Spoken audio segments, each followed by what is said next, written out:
Yes, indeed. It's another Saturday night.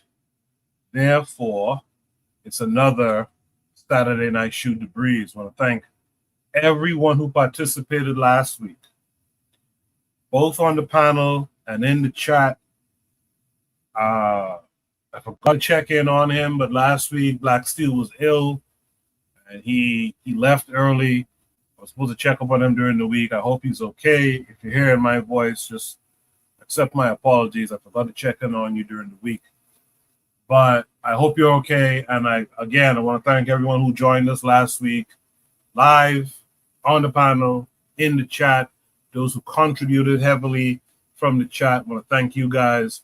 And I want to thank you guys who listened to the playback. As always, just want to remind you guys as well, Shoot the Breeze has a second channel called Shoot the Breeze Clips. And on that channel, I clip up all of the Shoot the Breeze topics. I might be a little bit behind in some episodes, but I clip them up and I put them up there on the Shoot the Breeze Clips channel. So if you wait a day or two, hopefully that's about it. If you wait a few days, what I want to start doing is publishing the clips again every Friday before a new Saturday show. So look out for that. You're going to see some little refinements going on now too, because I changed up my strategy about how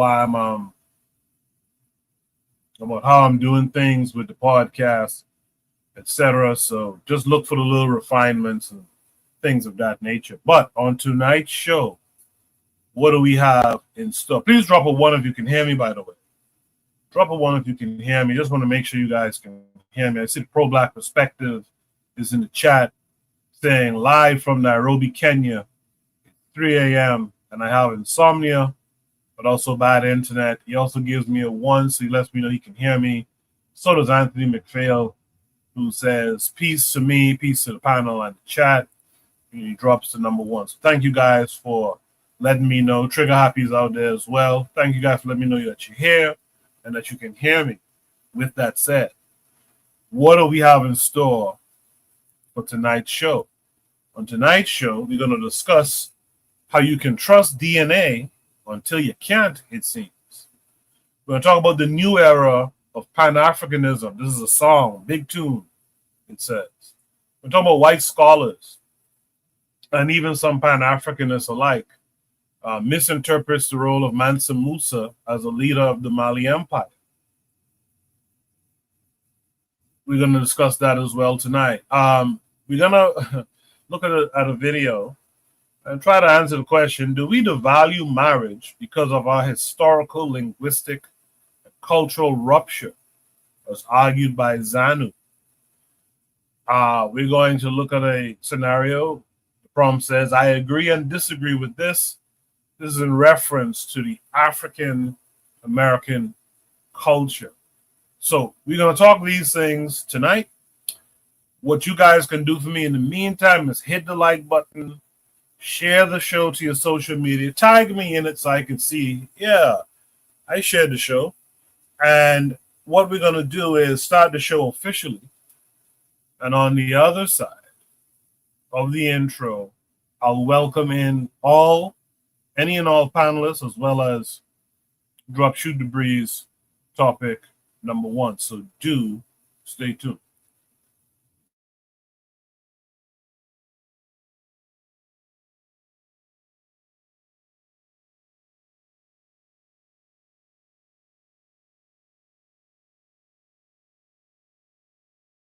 You are listening to the Bitter Medicine Podcast on KWAZ Radio.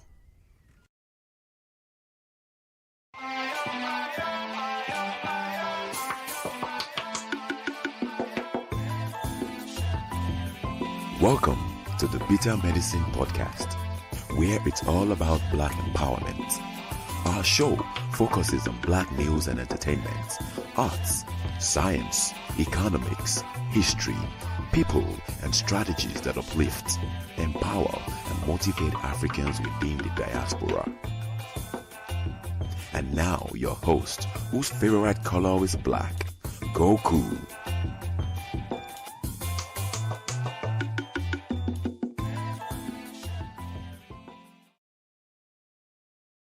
Welcome back to the Bitter Medicine Podcast. I am your host, Koku. Just want to remind you guys before we get the show rolling that this show is part of a podcast network called KWAZ Radio. There are other shows on the network you are invited to tune into. This is D Webb with the Harsh Reality Podcast, asking you to tune in where we tackle the news of the day that affects our community, only on KWAZ Radio. Peace, family. This is Oni, inviting you to listen to the Pro-Black Perspective, where black problems are addressed with black solutions. Greetings, fam. Tune in to The Learning Curve with me, the Revolutionary Matron on KWAZ Radio. You are listening to the Bitter Medicine Podcast on KWAZ Radio. Yes, indeed. Again, make sure you guys hit the like button. I didn't put up a goal this week, but the goal is in place. To make the goal one of these Saturday evenings. Again, your contributions will be used positively towards what we're building around here. This won't be a Umar Johnson scenario. Shout out to Umar in the thumbnail with the police around him. You know, Umar might be in some problems coming up here, but shout out to him. All the same.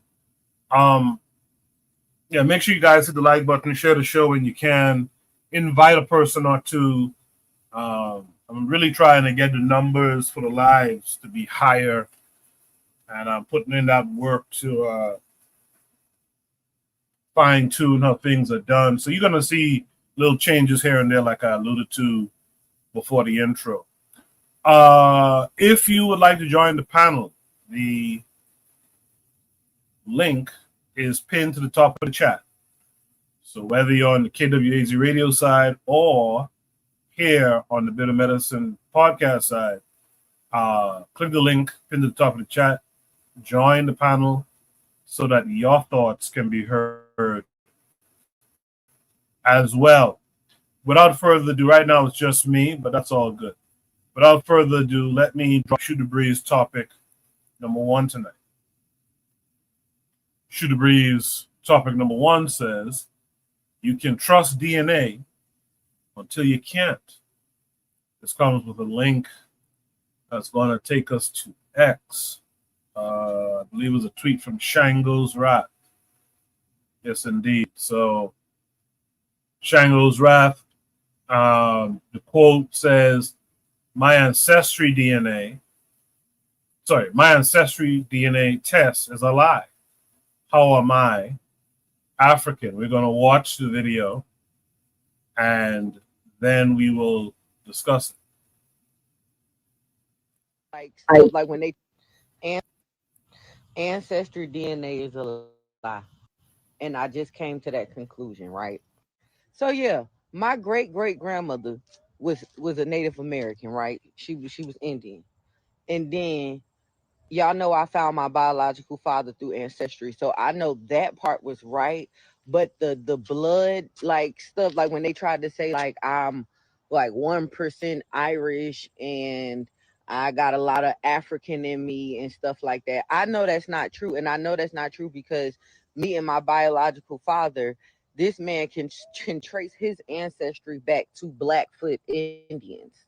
So with that being said, how am I African? Like, ain't nothing wrong with it. Let me start there. There's nothing wrong with it. But 39% Nigerian, Benin and Togo, Mali, Ivory Coast, Ghana, Cameroon, Senegal, Western Bantu peoples, Ireland, Central West Africa, England, in Northwestern Europe, Yorubaland, Southern Bantu peoples. Didn't I already say that? Nigeria woodlands and 1% indigenous Americas. That 1% is not true. Now, it's nothing wrong with being all of that, but I just know personally because my family is young. I have a young family. I am 32 years old. My mother just turned 54. My grandmother, she's not even 70, I don't think. And then my great grandmother just passed last year or 2 years ago, one of the two. So, and I had the opportunity to meet my great great grandmother when I was a kid before she passed, and she was most definitely Native American. Now, the why, I think they're doing this because, and y'all know, I be just maybe I think too deep into things, but my why is I feel like it could be used as a way to deport people. I feel like that, or I don't know. I don't know. I feel like it could be used as a way to deport people in the future, because with all of this stuff that's going on right now, it's a little crazy.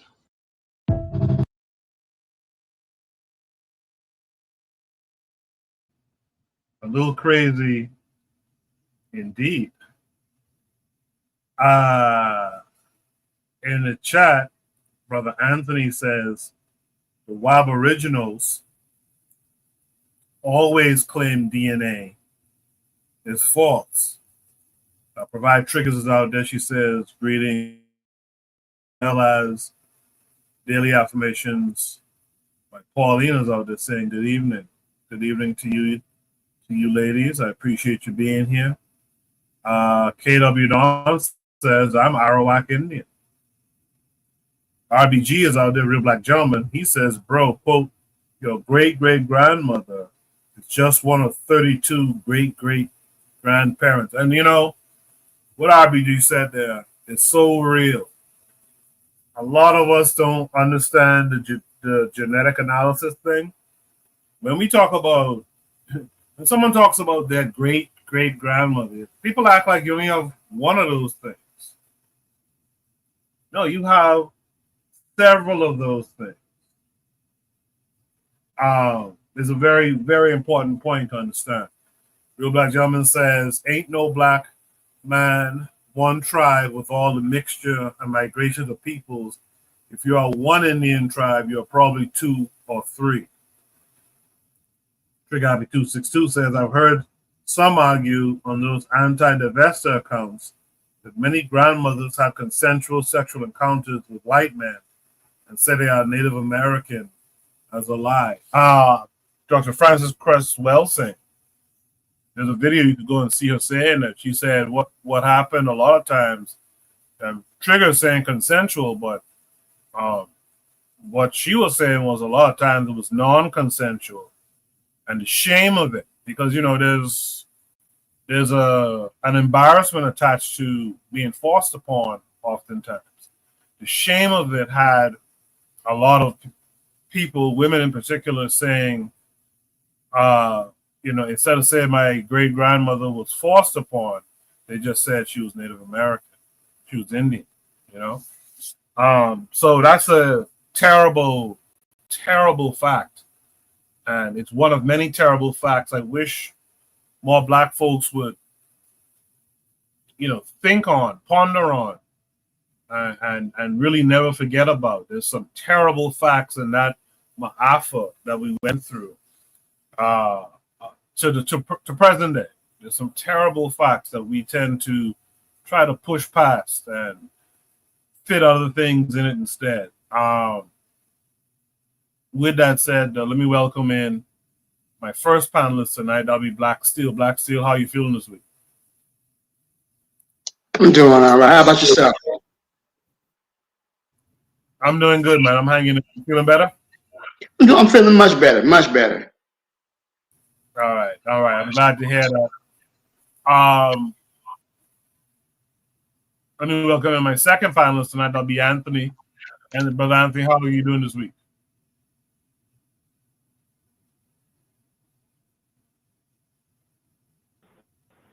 I'm doing fine, man. Can you hear me, bro? Can you hear me? Yes, sir. Yes, sir. Okay, I'm doing. And how you doing, Coco? How you doing, Black Steel? I'm doing well. Good. All right. With that said, man, did both of you guys get to see the video that I played? I did, yes. It was funny to me, but I did see it, yes. Okay, so it's interesting. You can trust DNA until you can't. So she was able to find her father through ancestry DNA. Then all of a sudden, her African results can't be true. Black, so what say you to all that?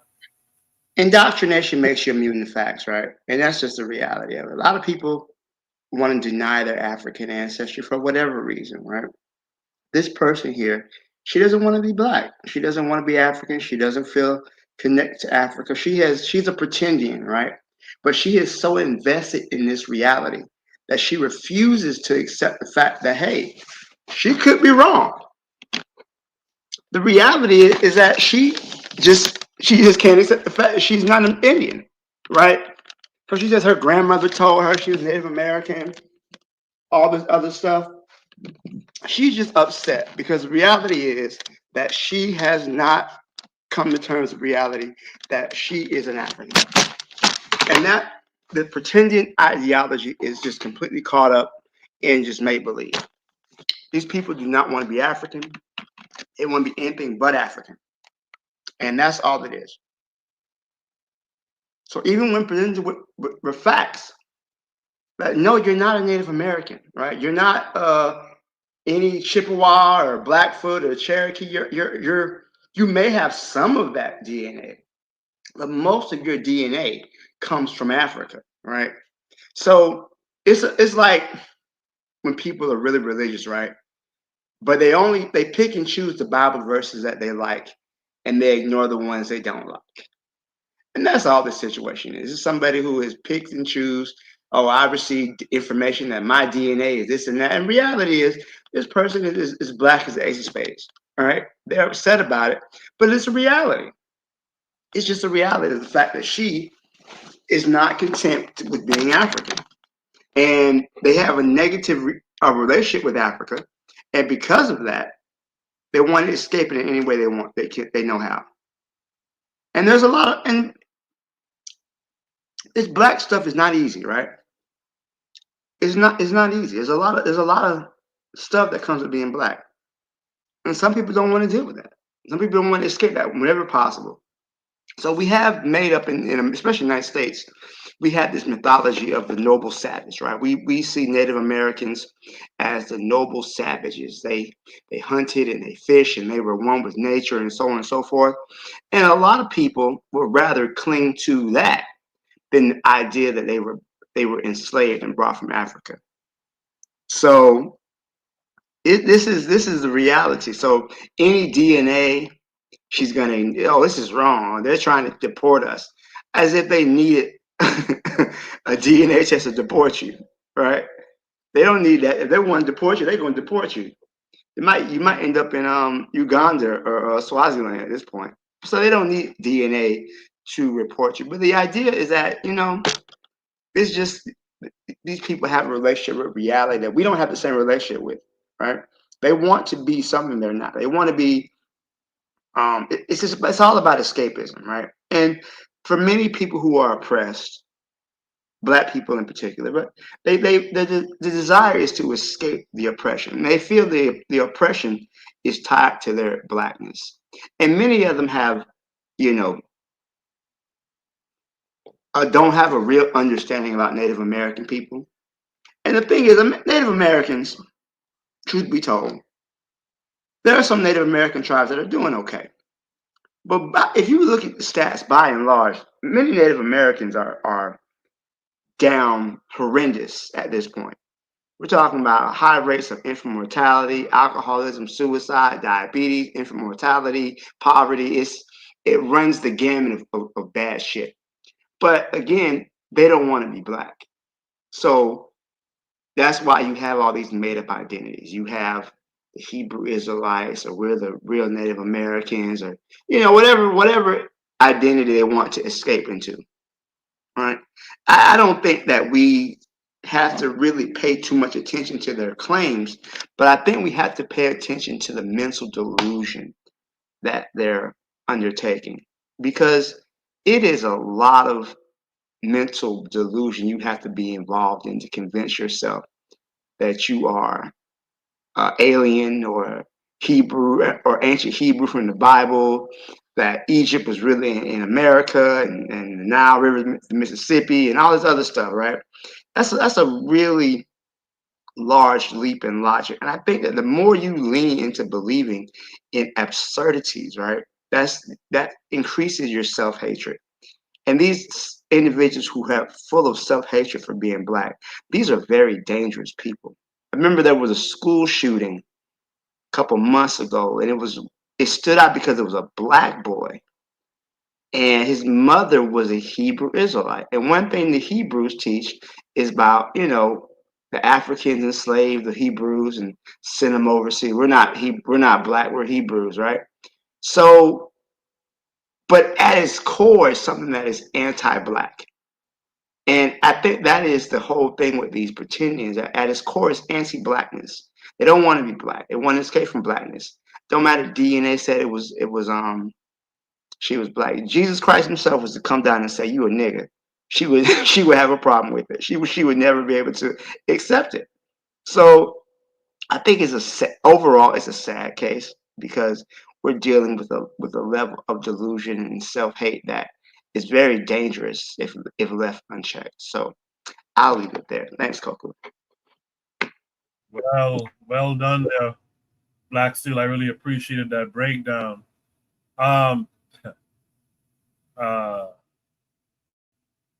In the chat, Trigapi was just reminding me it was an anti-divester account. So of course they spoke about, on consensual terms as opposed to non-consensual terms that I mentioned. Cheryl is out there. She said greetings.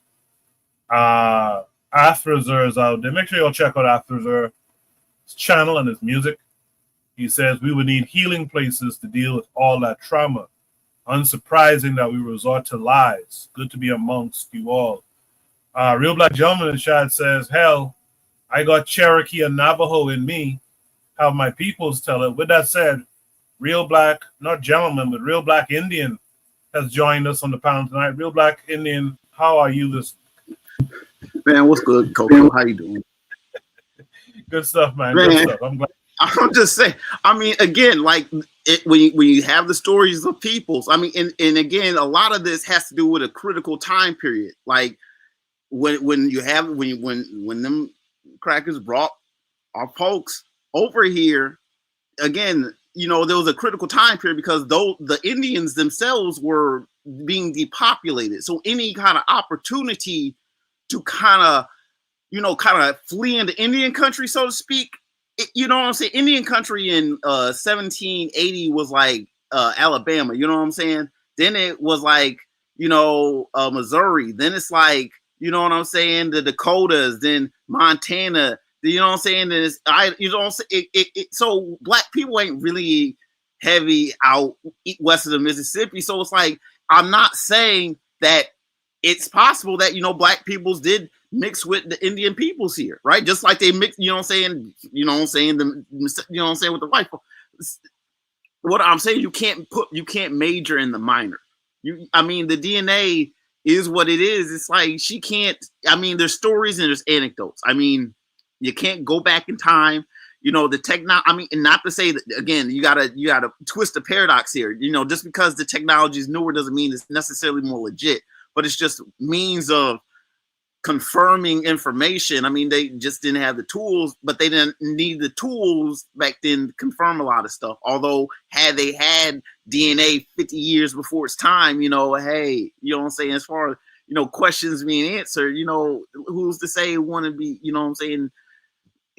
You can't have people, you can't get caught up. What happens is, again, with Black people being, we tend to be matriarchal. We tend to be born into our mother's homes. So, when she's talking about her great grandmother, it's not far fetched. You know what I'm saying? How men get kicked out of the house. You know what I'm saying? Again, when you have, everyone has two parents. Every soul on earth has four parents, unless you're in some kind of like freak instant situation, which I'm not even going to regard. Everyone has 8 great grandparents. Everyone, every soul, because every parent has two parents. That's just hard biological math. So when people talk about my great great grandmother, it's cool to go back 5 generations. It is a flex to be able to relate to that, and there's nothing wrong with that.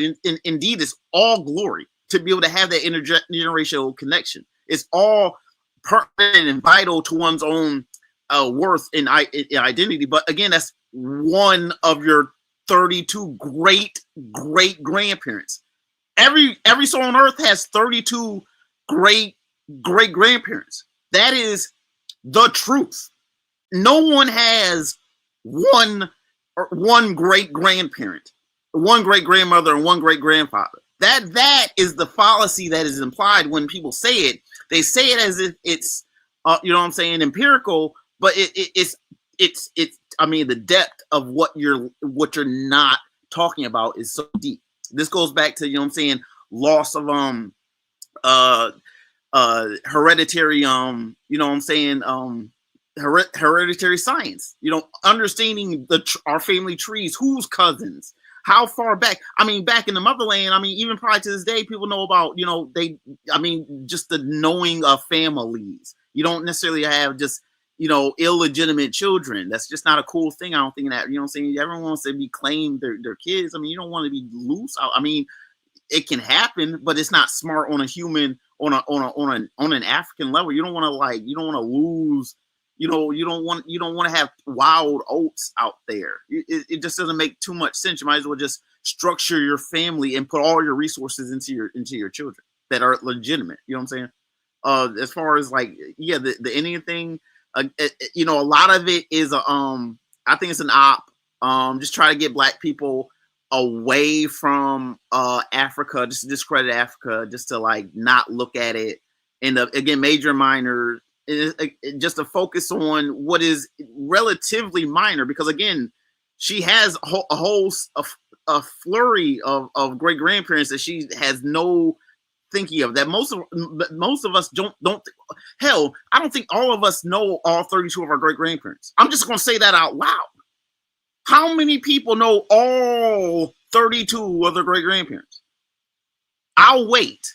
You know what I'm saying? It's like, you can't necessarily blame, but it's important to recognize that, like, you know, because of like, you know, just, you know, destruction of families, you know what I'm saying, it can be near impossible to try to find that out without some tools that, you know, DNA won't put a name to it, and it can't discriminate between how many generations, because it's just the nature of what people are, it's a comparison science. Okay, you have this stuff, there's other people, because I mean, not everyone has DNA. Of course, these white folks wish they could test everyone's DNA, but you know, it's samples out there, right? It's samples out there, and samples are compared to samples. You know what I'm saying? So it's not a full picture, but it's better information than none. You know, her being distraught is just a simple lack of understanding of how rich her family is. I'm gonna pass the mic. RBG always comes through with some interesting information, something to think about. But he's absolutely correct about the implication of, like, you just have one great grandmother or one great great grandmother. Like, come on, man. Only in the chat, the pro-Black perspective says the father abandons his kid, and yet she takes his word for his biohistory. That's another great point too. You have to find this dude through ancestry, because he abandoned you. Then you ask him about the family history, and he's the guy who you're gonna listen to telling you about some Blackfoot Indian. Only says, yeah, grandparents lied to hide why their children were mixed. Afterwards says this black stuff is not easy. John knows. Trigger says the anthropology and the evidence just doesn't add up to African Americans being native to the Americas. There could be Black presence in the Americas, but the evidence is not established. Cheryl says these Native Americans don't own a mirror. Trigger says no linguistic, archaeological, or genetic evidence from the Abo side, just anecdote and speculation. This comment here, like, Afterzer says, we don't have to pay attention to their claims. What we have to do is build the alternatives.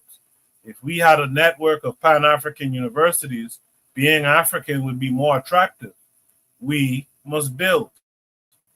Trigger says, we would even need Pan-African schooling and universities for the process of revolution, because too many of our people, even revolutionaries, have a Western orientation and training. Cheryl says, for the 100th time, you cannot put a percentage to DNA.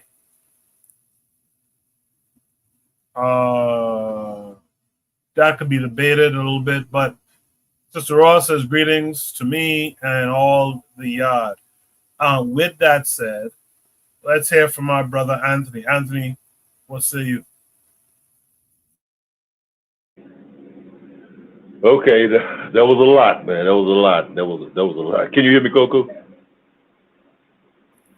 Yes, sir. Yes, sir. Okay, yeah. I mean, I guess I'm kind of got a slow connection, but yeah. I started. First of all, everybody made great presentations, man. You know, I respected everybody's view on the thing, man. Real black gentleman and black steel. Well, I'll say the first thing I'm gonna start off with is this right here. I'm a quote what Malcolm said. Who taught you to hate your hair, to hate your African, your black hair? Who taught you to hate your nose? Who taught you to hate your lips? And who taught you to hate your skin? You know what I'm saying? Who taught you to hate Africa? You know, and what Malcolm also said about how can you hate the roots of a tree without hating the whole tree? You know, he basically talked about the self-hate, the hatred of ourselves, the hatred that we have in ourselves. I ain't no African. I don't want to be from Africa. We could look. We could go back to the 19th century when it was a period of time in the middle of the 19th century where you had Abraham Lincoln. After the Civil War, Abraham Lincoln, you know, Abraham 08 had he tried to inaugurate this program to repatriate black people back to Africa. What he wanted to send them to Central America, what is now the Belize, to parts of the Caribbean, and it was into Brazil and to Liberia. You know, and of course, you know, they also had a little bit before Abraham, they had the American Colonization Society. Now, this was when all of that I ain't no African shit came up. This is when it started, because a lot of people were saying, a lot of black people, and we were talking about the free black people, the black people who went enslaved, you know, like the 90%, you know, in the slaveholding parts of the United States, mostly in the United States South. Okay, so these people was in fear. They said, we've been here in America all this time. We put in blood, sweat, and tears, and we don't know nothing about Africa. Our grandparents came from Africa, but you know, we don't want to go back. We're American. You know what I'm saying? And you know, we'll look at it like, you know, the best thing you could have did was went back. But I can understand their fear, the fear of going somewhere that I didn't know nothing about. So I mean, I can understand why they felt the way they felt. But I'm saying this was the beginning of that I ain't no African thing. Now, of course, we know, all of us know, that very few black people, some black people, but very few black people have a considerable amount of Native American ancestry, you know, the indigenous people ancestry. So I think it's about, the average black person has about like, according to statistics that I read, have about 2%. Now, you know, some have a little bit more. And Coco, look at, don't laugh at me real quick, but I'm gonna tell you something real quick. Okay, now I remember, I'm old enough to remember both of my great grandmothers. My one great grandmother, Miss Frony Kemps, you know what I'm saying? She's a dark skinned woman, and I got pictures of both of them. And after the program, I'm gonna send both of those pictures to you, Coco. Okay, I have pictures of both. And my other great grandma, my maternal great grandmother, my grandmama's mama. She's a light skinned woman, and she actually has, you know, that Native American look. That was always said that they had the Native American heritage. But I had to go and do the research. Now, and I know that where my great grandmother, my maternal great mother was from, it was an Indian reservation. It was a Native American reservation next to it, where they had settled some of the people. And so, you know, it was that aspect of the race mixing. of the mixed race thing. But it wasn't no like she was an American Indian. No, she was mixed with African and mixed with some Native American. You know what I'm saying? My great grandmother's grandmother was part Native American and part African. She was a mixed race woman. You know what I'm saying? It wasn't, she was a Native American from original, you know what I'm saying? No, what you hear like these Aboriginals talking about now, like Black Steel say, these pretendians. You know, like we are indigenous to this land. No, hell no. Ain't no black people in America or in the diaspora indigenous to the Americas. None of us are indigenous. We all come from Africa. You know what I'm saying? That's just a fact that we could try to run from it all we want to. And this thing ain't just among Africans here in this country. This man in the Caribbean and other parts, they got other people claiming this Native American stuff. What I'm saying is that I think that, okay, like, yeah, that's another thing. Touching on what Black Steel said. It was somebody else in the chat said, I don't know, was it Trigger Happy? When you hear all of these Negroes running around there talking about being indigenous and about being, you know, Native American or whatever you want to call them, they be the most African-looking people that you ever seen. You know what I'm saying? Like her, yeah, she got the little orange stuff in the hair, but look at that hair, that nap-ass hair that sister got. You know what I'm saying? Black as she is. You know what I'm saying? It always be them saying this here. I always ask the Web originals, the Britannians, I say, what happened to y'all hair? You know what I'm saying? How your hair went from straight black Asiatic hair to this nap-ass African hair. And they can't never tell me why. And then I ask them, I say, well, how come? I say, well, why y'all don't worship none of the Native American indigenous belief systems? You know what I'm saying? Why y'all don't go back and claim your Native American names? You know what I'm saying? Why y'all don't wear the Native American clothes? Why don't see y'all at powwows and ceremonies and stuff that they do? I live here in Louisiana, right down the road in Kickapoo, Louisiana. They got a group of Native American people down there. It's a group of them down there now. You know what I'm saying? The Coshada people, the Coshada Indians. And they have all kind of events all the time. I'd have been through there and I don't never see a Negro there. You know what I'm saying? We got plenty of them down there. We got a lot of indigenous. You know, the population not large, but there are a lot of them. There are a lot of different groups. Probably about 20 or 30 groups. Like here in North Louisiana and some in southern, mostly in southern Louisiana. But we have small bands and groups. But I'm just saying, I don't never see these Negroes, these Africans embracing the culture. All they do is say we ain't no Africans. We Native Americans, we Aboriginals. But they don't embrace none of the culture. But everything, the food you eat, the music you like, everything about you leans toward the African culture. You know what I'm saying? Or the African American, African derived culture. It ain't got nothing to do with the indigenous people. You know what I'm saying? And don't ask them a history lesson. You know, hey, I asked a history lesson one time, and I damn near had to go in there and get my old ragged ass pistol because they wanted to jump on me. You know what I'm saying? Because they didn't know nothing about it, and that's the bottom line. What I'm saying, our people are so ahistorical. We don't read nothing. We just lay there and listen at some fools like a Tariq Nasheed or Dane Calloway or some of these Negroes. This one I can't think of his name, who go put some feathers in his head and start blowing on a little fight. Talking about he chief some shit. You know what I'm saying? I like when I ask you a question, run down the history to me. And what was that Black Steel said? Why so many of them got to be Cherokee? The Cherokee, even right now, the Cherokee is a band, a group of Native American people who are probably about 500,000 people. You know what I'm saying? Right now.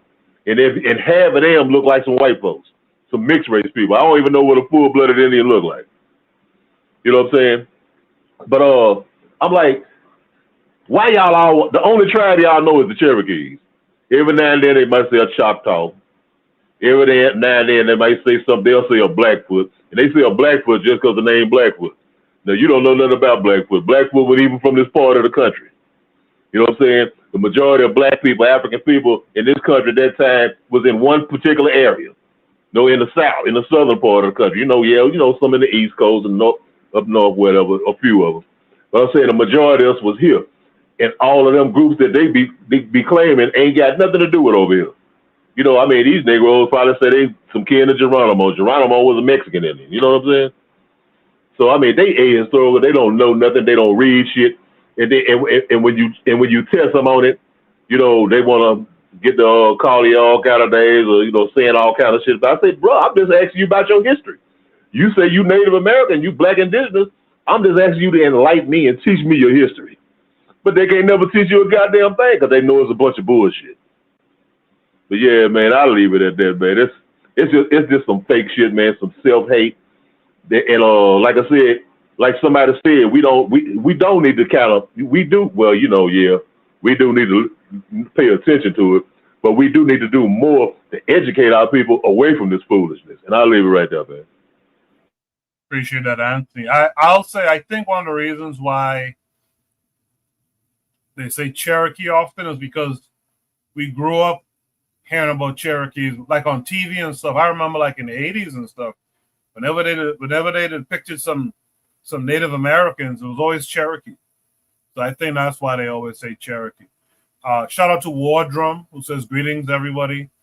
Trigapi says, thinking about Arthur's point, I've always said many of our Black scholars have been the most intelligent about our ancient history, and still white propagandists believed over Black intelligence. Goes on to say, educational systems to propagate the work of Black scholars. Otherwise, people will believe alternative information no matter what. Sister Raw says, we were here in America thousands of years before Columbus was born. Learn your story and not his story. No. With all of that, I would like her to come upstairs and come up here and tell us that story, because we're oblivious to that. Yeah, I'll let you guys discuss that in the future. But while we have you here, Kofi, how are you this week? I'm doing good. I'm all right. I got health, love, and family, and I'm Black, so I'm good. Yes, sir. Kofi, what are your thoughts on this? It's wow. I mean, everyone said a lot. I really don't want to repeat what everyone has said, but I'm just going to highlight what was said and build upon what Black Steel was saying. They're running away from their Blackness. You know, saying being Black in America and Native American is one of the hardest things you could be in this society. So they run away from their Blackness and they want to be something that is, I don't know how they feel is more beneficial. They have no tribe, what Anthony says. They don't have any customs. They don't know the languages. They don't have the style of dress. They don't have anything, right? But they want to be these people who have high concentrations of poverty, high concentrations of alcohol abuse, you know, saying, or what they call the white man's firewater. You know, yes, there are a few that get their little reparations right here, but if I'm pretty sure, I'm gonna go out on a limb, and I'm pretty sure if you look at the most well-to-do people in America, I don't think Native Americans is going to be in the top 3. I just think they're not. But it has nothing to do with that. It has to do with running away from Blackness. And I think it was a Real Black Gentleman. He says something that was I like how he phrased it. Because when I say these things to these people, they can't understand it. Well, my daddy said, or my daddy said that his mother is a Native American. Yes, your whole lineage is like he said, 32 grandparents, more or less. You don't know all 32. Just because one, let's say, is a full-blooded Native American, and I'm pretty sure that's a dynamic of some, I'll emphasize, of some on Black people in America, whether they be in North, Central, Caribbean, or South, that doesn't mean, oh, now I'm Native American. And it goes to them being just literally being of self-hatred and not being very educated. And y'all said, like Anthony said, something, why is it always the dark-skinned people always feeling like saying, you know, clinging to these things? You know what I'm saying? Because there's a form of self-hate by being raised in a Eurocentric society within all types of racism and all types of categories, whether it be music, television, speech, language. It's just racism all the time. But one thing I do want to add, and it's why I'm going to leave here kicking the hornet's nest here, right? Because we had this conversation before. I just find everyone is in total agreement with this prompt because he was saying like, oh, yeah, I'm 1% Irish, and and she said she was like 1% or 2% Irish, but then she's only 1% Native American. How that can be? The DNA test is actually telling her it's kind of co-signing her stories. Let's say her father's telling the truth because her makeup is similar to mine. Me, I'm 98% African, West African. I only have 1% Irish and 1% Native American. That's it. That doesn't mean and in my family, on my mother's side, I knew my great grandmother. So I had my mother knew of her great grandmother, and she said I think she was half Indian, but they thought since I'm Guyanese, they thought she was East Indian from India. But when I did my DNA test, it said no, she was Native American. So I told my mother, like, no, she was Native American. You know what I'm saying? If she was East Indian, I have no genetic markers in India. So even if you go to believe what she's saying, that doesn't make her Native American. It makes no sense. And the part where I'm kicking on hornet's nest here, you guys all believe that, but when a DNA test and I say to people from Papua New Guinea or it's not African, everyone doesn't understand. Just because she looked African, we can see that she looks African, right? We know that she is African, but she's not African. Somewhere down the line, probably, she was Native American. But when it comes to DNA, it has to do, we have to put away our biases and our cognitive dissonance or things that we believe to be true that we see in our face that is not necessarily true. So if she is not, so she's claiming to be not African, even though the DNA test says that she is. It's just as ridiculous if someone from Papua New Guinea or someone from the from somewhere from Indonesia or somewhere from Asia, Southeast Asians, or even Indians from India, East Indians. I know some that's darker than all of us. If they say no, they're not African, they're far removed. Again, so what they believe what black gentleman says. We have a whole long line that goes far further back than 32 grandparents. Those type of people, we're talking probably like 400, 500, 300 grandparents before they became to look like us. And I'll end with this. So when people will say, I'm going a little off topic here. So when people say, well, white people when I say, well, the first people in, because they have this thing with this stupid thing where, yeah, the first black people were Irish and all this other nonsense or whatever. And it's not really nonsense in that word to say. But the first black people in Europe were called the Grimaldi people, right? They were called the Grimaldi people, and they went through a genetic change, but they were black in the beginning. Anyone could Google Venus of Willendorf. Venus of Willendorf is a figurine that they had. It was a faceless figurine we had, and she looks like a black woman, full breasts, hips, butt, everything. And those are from the Grimaldi people. So we know genetically that white people is just a mutation of black people, and we all accept that. So I'm just saying let's accept science for what it is when it agrees with us and when it doesn't agree with us, and I'll end it there. So thank you, Kofi. Couple things. One, I want to bring. So we talked about the Cherokee people, right? And I've been to the Cherokee. The Eastern Band of Cherokee is in North Carolina. So I've been there. Been to the Cherokee Museum. All that. It was very nice. Nice place to visit when you want to live there. But one thing you got to remember: the Cherokee were slave owners, right? They were slave owners.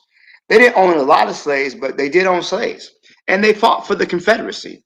There was a regiment that was formed in Indian country. They called themselves the Cherokee Lincoln Killers. Right? So their whole thing was to fight to maintain possession of black people. So it's a funny thing. And again, as Anthony was saying, this goes to people not knowing their history, right? Not just knowing their history, not knowing any history, right? So when you don't know history, you can claim to be a part of a tribe that was slave owners that fought to maintain slavery, and to this day refuses to help to pay the descendants of those enslaved people that they own. There was a big there was a big controversy that the Cherokee Nation was removing the descendants of their slaves, who were known the Cherokee freedmen, who had been a part of the tribe since the ending of slavery in America. Now they're removing them from the tribal roll so that way they can't get whatever payments from the benefit. They can't participate in tribal councils, everything else like that, right? So when people claim Native Americans, especially the so-called five civilized tribes, they don't understand the history between these people who actually were slave owners and who were forced to give away, had to be forced to emancipate their slaves. So they didn't. So remember this: that the 13th Amendment in the United States was passed in 1865. The slaves in Indian Territory were not liberated until 1866. They had to be made to free their slaves. They didn't do it willingly, and they had to be made to make them members of their tribe. So to Anthony's point, this goes again about people not understanding their history. Just like the comment about Pangea. Okay, Pangea was millions of years ago. We're talking about back in the Mesozoic era. Okay, Oh, Black so Steel, I'm not cutting you off. I have spoken to these people and I said, how far do you go back? how They far are we said going back? Pangea. They said Pangea. That was 300 million years There weren't old. even Kofi, People went around. there weren't any mammals back then. Okay, It's there were old. You're no older than the mammals. Jurassic era. That's around like that's older than Yeah, 60 million years ago when there were dinosaurs no were around. there were no mammals at the time, let alone human beings. There were no mammals around. So, but people want to pick and choose and come up with different things, and it's so funny to me because if anybody remembers that old skit from In Living Color, right? And the dude kept using these big words and the big science, and he thought it made him smart. But when you know what you're talking about, like, what are you talking about? Not the sight. I'm sorry, brother. Vagina.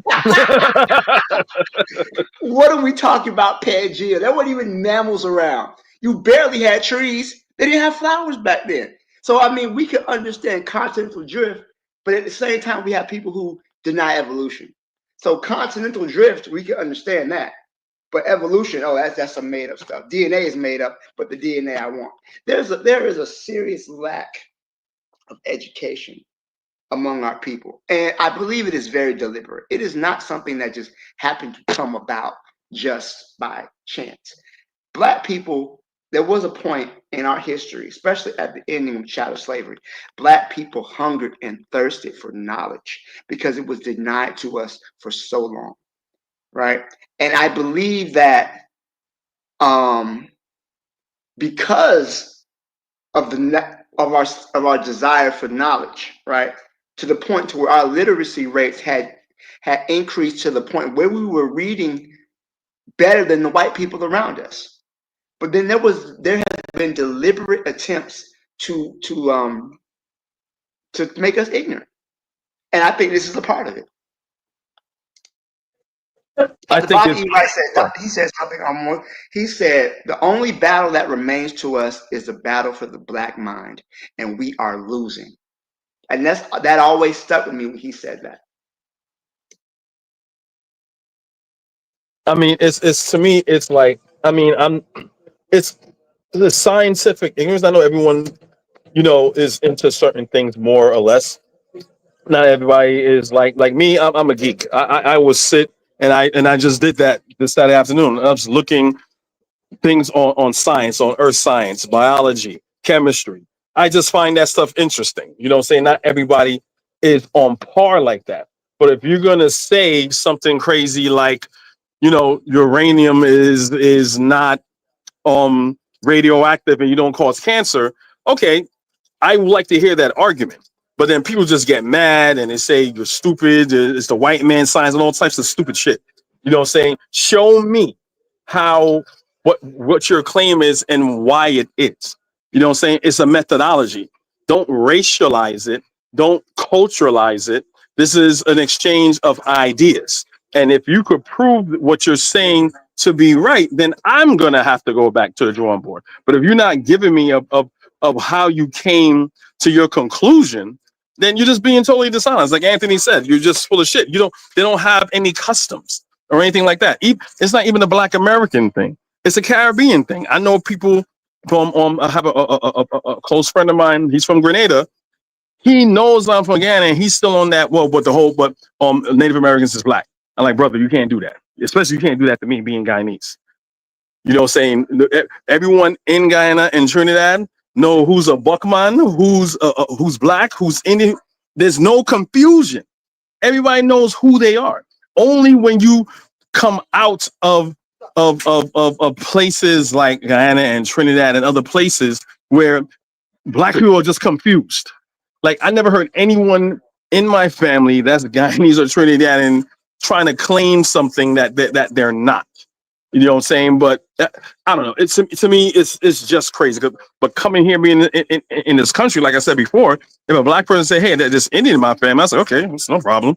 I got Indian in my family too. Doesn't mean I'm Indian." But as I got older, I was like, "Oh no, they think that." And when I ask some basic questions, it's the same thing. They can't even answer. Oh, so what tribe? Because I could tell you I have an aunt. And where her people are from, she could go right in the bush right there. Oh, my people are right here, right there, and they claim her. You know what I'm saying? But just because she's not black like that, people want to think like, oh, she's not really Native American. Like, what are you talking about? Anyway, I'll just end it there. I always find this fascinating and sad at the same time. But that's it. Hey, Koku, can I say something before you go on? Yeah, go ahead. I have another comment. Okay. It ain't gonna take that long, man. Hey, Kofi. And the funny thing about it, Kofi, this is a funny point, man. You gonna laugh. The reason why a lot of these dang Callaway's and stuff, spread this bullshit is because of a brother from Guyana who wrote that book that came up on Columbus. I gotta take that. You're right. It's Van Sertima. You're right. I'm fighting people. Look, how you Guyanese, and one of them, besides George G.M. James, one of the most great minds that came out of Guyana. You're gonna like no, and I think I'm gonna admit I didn't read all of the came before Columbus. I didn't read the book. I don't have the book, but listening to Van Sertima, listening to his lectures on the book. Correct me if I'm wrong. For those of you who have read it from cover to cover, all Van Sertima was trying to do is prove, because the white people were saying that Black people are backwards, Black people are this, Black people can't do that. They they couldn't build ships. They don't know anything about maritime engineering. Van Sertima they came before Columbus to prove that, hey, look, it is a possibility that a West African could make a ship, which he did, which they've done, and follow the current into the Gulf of Mexico, and who intermingle and mix with Mesoamericans. So yeah, it's a possibility they were the Olmecs, and it was probably a small group of West Africans that went there, because we all know that the Olmecs died out. We don't know the Olmec language. We don't have a body to excavate at all. So it wasn't his fault. It wasn't his fault. It was just the fools who got a hold to it and took it somewhere else. Exactly. I said, show me where Van Sertima said that the Olmecs were West African. Please show me. And they can't show me. With that said, let's welcome Brother Bakari this week. Brother Bakari, how are you? Peace, my brother. What's going on? Peace to the panel, the chat. There was a lot of stuff said. Man, thank you for letting me get up here and speak. It was a lot of stuff said. I'm gonna just say, that Native American, that Indian thing. Yes, that's embarrassed. In Oklahoma, the Black, and this is what it reads: the people from descendants of enslaved Africans can now get land or whatever on the Cherokee thing, on the Cherokee reservation, whatever, on any of their reservations. So it was the guy who was on, who family was enslaved by Africans, and he was talking about it on Roland Martin, and he was reading it. He was so excited, and he was like, yeah. And see, the thing literally reads, he was reading it. It literally says of enslaved Africans. He said, yeah, the enslaved Africans and the black indigenous. It does not say black indigenous. But that is something he put in there after reading it. After reading the court document, that is something that he added. Black people have become white people. We want to take people's culture. We complain about white people taking our culture, but we want to take people's culture. They always say, like everybody, Cherokee, that's like the biggest tribe, but they're always descendants of the slave owner. They are always descendants Brother of the Makari people. chopping Huh? to me, it sounded like you were chopping up, but maybe I'm wrong. Can y'all hear me? Continue. Yes, sir. Yes, sir. Yes, sir. Go ahead. I can hear you just fine, Bakari. It's always them claiming to be descendants of the slave owner. I remember I was telling Koku this story. I remember my mama for a long time didn't want to be African. For a very long time. My daddy didn't like that ish. But here's the thing, my grandmama, her mama was from Africa Town. My great grandmama was born into slavery. My great great grandmother was born on the continent of Africa. My mama didn't want to be African until she went to Africa. When she went to Africa, then she embraced being Africa. It done something to her spiritually. But these folks know, like my mama knew, they just didn't want to be, and they don't want to be. But these people today, they are doing what white people did. They can't complain about white people saying they Native American. They $5 Indians. Okay, well, you ain't how much you should have paid to be one, since you want to be one so damn bad. They can't come see the white people taking the Egyptians history. Shit, y'all trying to take these people's history, right? I ain't gonna say 2 or 3 Africans never came here. I don't know, but not indigenous to this land, not aboriginal to this land. Now, one of the things when I heard Kofi talking, right? Something I don't believe. I don't care what science say. Even when I read the Out of Africa theory, I don't think people in Europe was originally black. I just think that's a made up bullshit by some black folks who trying to figure out a way to stay connected to white folks. Because even when you read the Out of Africa theory, it talks about how when they left Africa, they met other human species. See, we just negate the other human species and just say, see, the Homo sapien. Now you can't negate what else was out there. And there is no proof that those other, this is just my opinion, there's no proof that those other human species were black. There's no that to me. Ain't nobody show me that. Like I said, when you read the Out of Africa theory, it talk about meeting other human species. That's why in certain parts of Africa, one of them would be the I want to say it's the Lumba tribe. You will see Neanderthal DNA because they left and they came back. Who's to say those Neanderthals were black? Don't know. Papua New Guinea, those people are African, my opinion. They left Africa a long time ago. One of the first things, if we won't believe in evolution and all that, one of the first things that evolved, and this come from Rick Kittles, the owner of African ancestry. One of the first things that evolved is your DNA. Come where you are. This is just my opinion. But these people, now that was not my opinion. I'm repeating what Rick Kittle said about your DNA evolving. In Rick Kittle's, when Anthony was talking about Native American, he said the 2 states that would have people with Native American DNA would be Louisiana and Oklahoma. Most black people, like he said, and the people in Louisiana and Oklahoma that have native DNA would have about, on average, like Anthony said, would have like 2%. The rest of the people just saying that they're just trying to be something that they are not. The Pangea thing, 250 million years. Wasn't nobody walking around on. We wouldn't hear no 250 million years ago. Man, we need to cut it out. But these people, they are loud, they are wrong, and they are loud, and they are winning the hearts of because I'm gonna tell you, I now go back to this whenever we had this conversation up here. And Black still say they just on YouTube, just like the FBA or stuff, because that's part of that's FBA too. They the natives too. They the indigenous. They the aborigine, whatever. No, man, these people have made it to the streets. Told you, a black guy who I used to go and shop with. He owned the farmer's market. He literally tried, man, ain't no indigenous in you. No, dude, my ancestors come from Africa, but we we the foundation of Black America. No, dude, I'm an African American, and it did not start with Jesse Jackson. It started way before him. Ain't no indigenous in your DNA, dude. Black people not indigenous to this land. Stop claiming other people's history. Like Dr. John Henry Clark said, every people have a history. And every people have their story. We need to learn our history.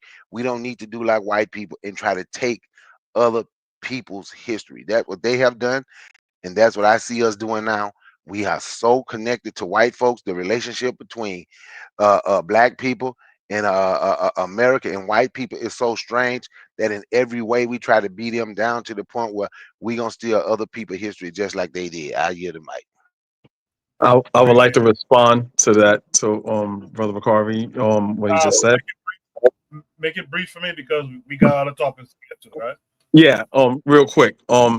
It's not my opinion. That's his opinion. I get his opinion. What I'm talking about is a scientific fact, which you could prove. So there is a fact. Our theory is a fact due to archaeological finding.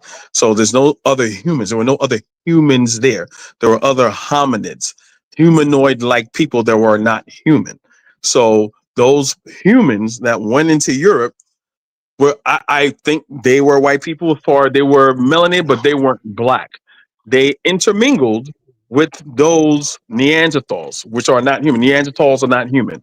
Homo They are sapien human. They're sapien. not Homo sapien. They're not. They are Exactly. human. They are not Homo Exactly. sapien, but So they are human. no, they're not human. They're not. Neanderthals are not human. Neanderthals and Homo sapiens sapien are two different species. The miraculous thing about it that they met each other in that part of Europe, and they had children together. That's why everybody outside of Africa has Neanderthal DNA. Well, That's all that I'm saying. and I got you, and I'm gonna say this: the Hokoku can go. And like I said, they met other humans, species. Humans is a species. Homo sapien and Neanderthal is different. Like a There was wolf what was the and a name of those kid. human species? Like a wolf. I just named two. Homo sapien, Neanderthal was a species of human. That's No, why it's not. that's It's not. that's Not. why Neanderthal and Homo sapien could breed and make babies and carry on, bruh. They That's why they have could breed and make a babies and carry branch. on. They come from the same branch, but they branched off into something else. They're not human. It's like saying you have an elephant. They're part. They're two different branches of the same tree. They're not the same. But I'll let Koku go. You guys can just Google it and research it yourself. Like I always say, when we have these conversations that want to extend, we can always continue the conversation in the chat after the episode is posted, and or we can bring further topics in the future that can flesh out these conversations a little bit more. And on the Discord, can people please partake in the Discord, please? Absolutely, great point. So we'll leave that. We'll put a pin in that there. What we'll do in the meantime, because of time, we'll go to Shoot the Breeze topic number 2. But that was a great discussion. I look forward to us continuing that on the Discord or in the chat after the episode is posted. Shoot the Breeze topic number 2 says the new era of Pan Africanism. Big tune. This takes us to YouTube. This is called The Spy in Bamako, the official video. We'll take a listen and then we'll discuss it.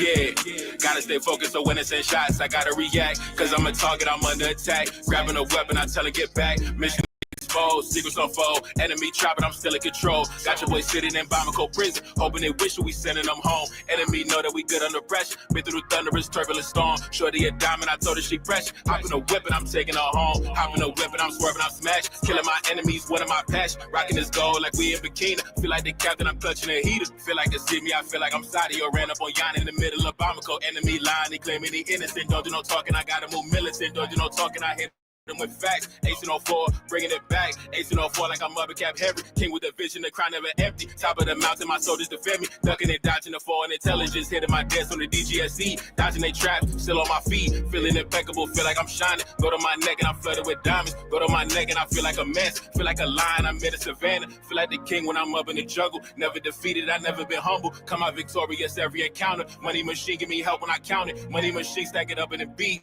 Heart of a king and I ride for the team. Weight of the world got it stuck on my shoulders. Bet you can feel it, my heart get it colder. Yeah, gotta stay focused so when it's in shots, I gotta react. Cause I'm a target, I'm under attack. Grabbing a weapon, I tell her get back. Mission exposed, secrets unfold. Enemy trapping, I'm still in control. Got your boy sitting in Bamako prison, hoping they wish we sending them home. Enemy know that we good under pressure. Been through the thunderous, turbulent storm. Shorty a diamond, I told her she fresh. Hop in a whip and I'm taking her home. Hop in a whip and I'm swerving, I'm smashed. Killing my enemies, one of my passion. Rocking this gold like we in bikini.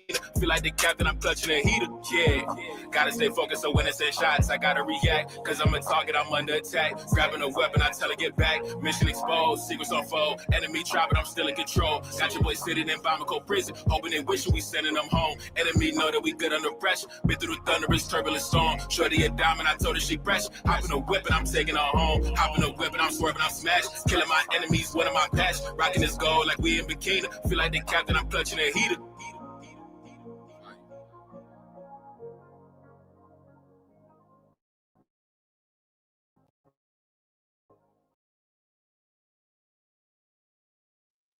So I didn't realize it when I put up this post, but that's Neferkari Dessalines. I didn't pay attention until I heard his voice just now. Shout out to that brother. I know he has an EP. I think he has an EP out now or about to drop, and he's dropped a couple of singles so far. So shout out to him. I'll make sure to tag him when I clip this up. But the response in the chat is very positive. War Drum recognized who it was. Real Black Gentleman says 100, 100, 100. War Drum says more than Griot. Trigger Happy says Neferkari killed it with this song. More diss tracks against imperial armies and not another black person. I agree with that. RBG says no signal. Cheryl E says that John is fire, and RBG says lit. We saw with RBG on this. RBG, what do you, besides saying it's lit, what do you think about this big tune? Hey, you know what I got to say? Run that shit back one more time. I'll run it back just because you asked me to. I'll run it back. Thank you.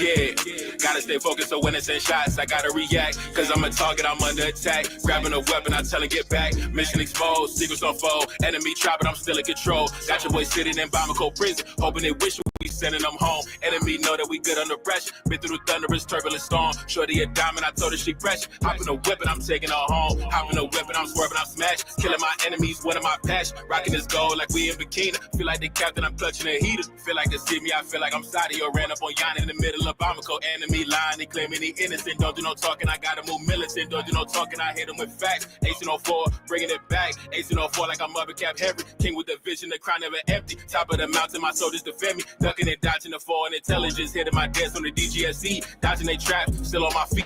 Feeling impeccable, feel like I'm shining. Go to my neck and I'm flooded with diamonds. Go to my neck and I feel like a mess. Feel like a lion, I'm in a savannah. Feel like the king when I'm up in the jungle. Never defeated, I never been humble. Come out victorious every encounter. Money machine, give me help when I count it. Money machine, stack it up in a beat. Heart of a king and I ride for the team. Weight of the world got it stuck on my shoulders. Bet you can feel it, my heart get it colder, yeah. Gotta stay focused so when it's in shots, I gotta react. Cause I'm a target, I'm under attack. Grabbing a weapon, I tell her get back. Mission exposed, secrets unfold. Enemy trapping, I'm still in control. Got your boy sitting in Bamako prison, hoping they wish we sending them home. Enemy know that we good under pressure. Been through the thunderous, turbulent storm. Shorty a diamond, I told her she pressure. Hop in a whip and I'm taking her home, hopping a whip and I'm swerving, I'm smashed. Killing my enemies, one of my passion. Rocking this gold like we in bikini. Feel like the captain, I'm clutching a heater. Yeah, gotta stay focused so when it's in shots, I gotta react. Cause I'm a target, I'm under attack. Grabbing a weapon, I tell her get back. Mission exposed, secrets unfold. Enemy trapping, I'm still in control. Got your boy sitting in Bamako prison, hoping they wish we sending them home. Enemy know that we good under pressure. Been through the thunderous, turbulent storm. Shorty a diamond, I told her she pressure. Hopping a whip and I'm taking her home. Hopping a whip and I'm swerving, I'm smashed. Killing my enemies, one of my passion. Rocking this gold like we in bikini. Feel like the captain, I'm clutching a heater.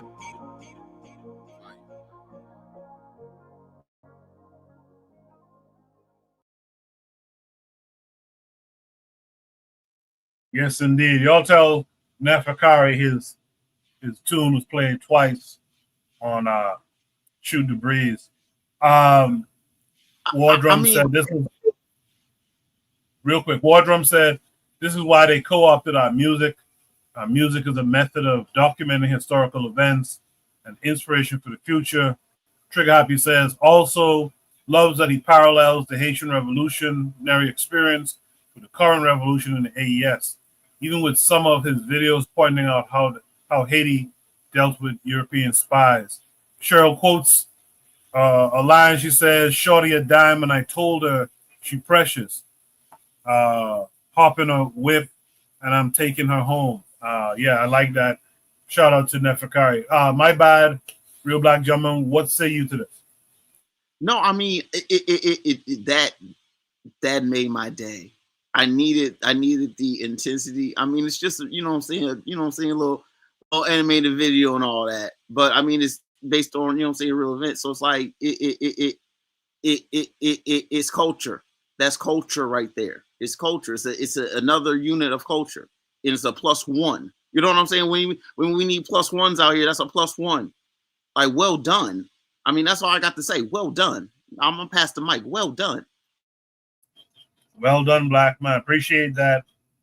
RBG. Let me hear from Brother Bakari on this. Brother Bakari, what say you?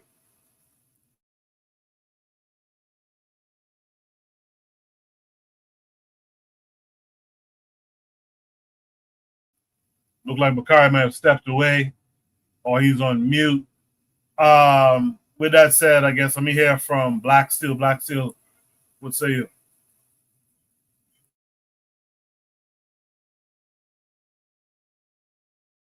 I thought it was good. I enjoyed it. I enjoy his music.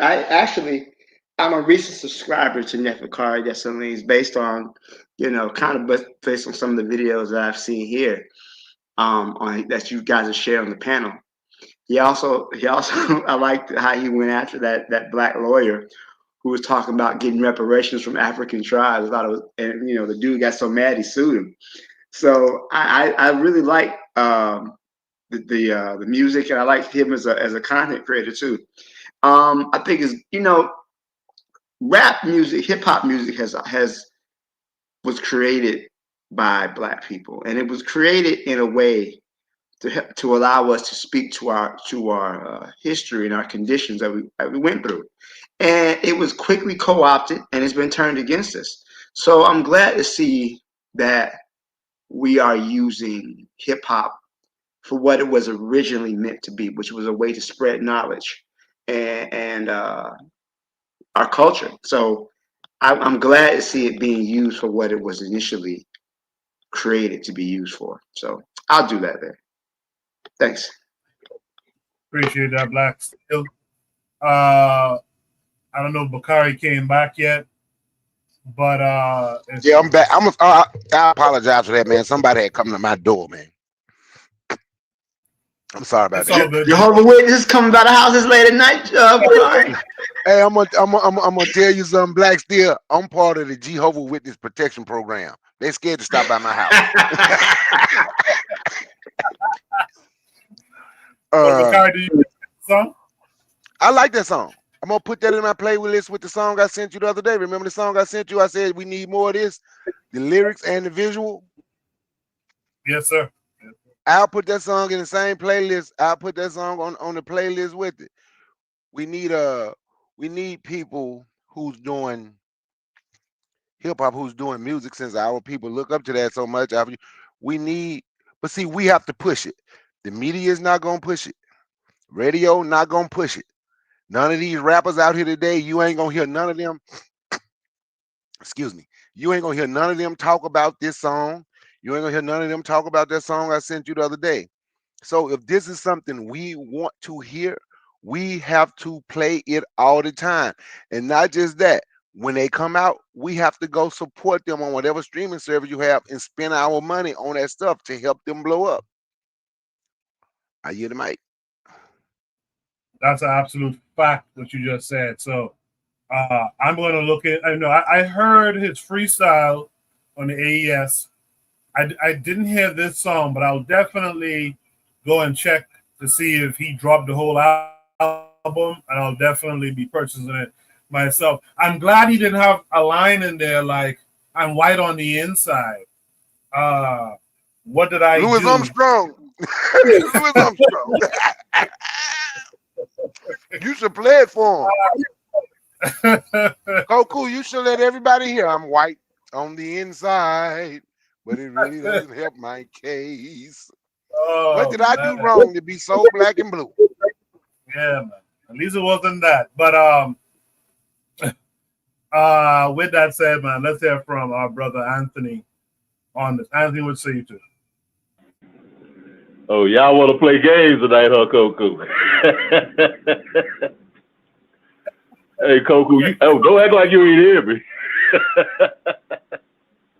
Coco there and Bakari want to get in there too, huh? With the black and blue, huh? Want to talk about a Louisiana man, huh? I hear you. Yeah, I hear you. Hey, y'all. You need to tell them Louisiana people to stop making songs like that. Hey, hey, I know one thing.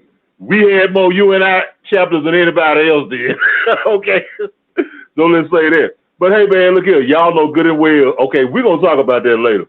But we talk about Nebuchadnezzar right now. Hey, man, I love the brother's music, man. I've been on him for the last couple of years, man. He's been around for a couple of years now. But yeah, he got. I think it's an EP because I got about 3 or 4 of the songs. I'm not sure if it's a whole album, but I know it's an EP. But I got about 3 or 4 of the songs, though, man. Yeah, and he like what he's doing ain't nobody else doing right now but a couple other people.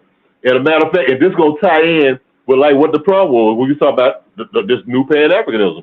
Okay, the Pan Africanism now has shifted to the continent and to our young people on the continent. Now it's another brother. He's from Ghana. I don't know if y'all heard of him.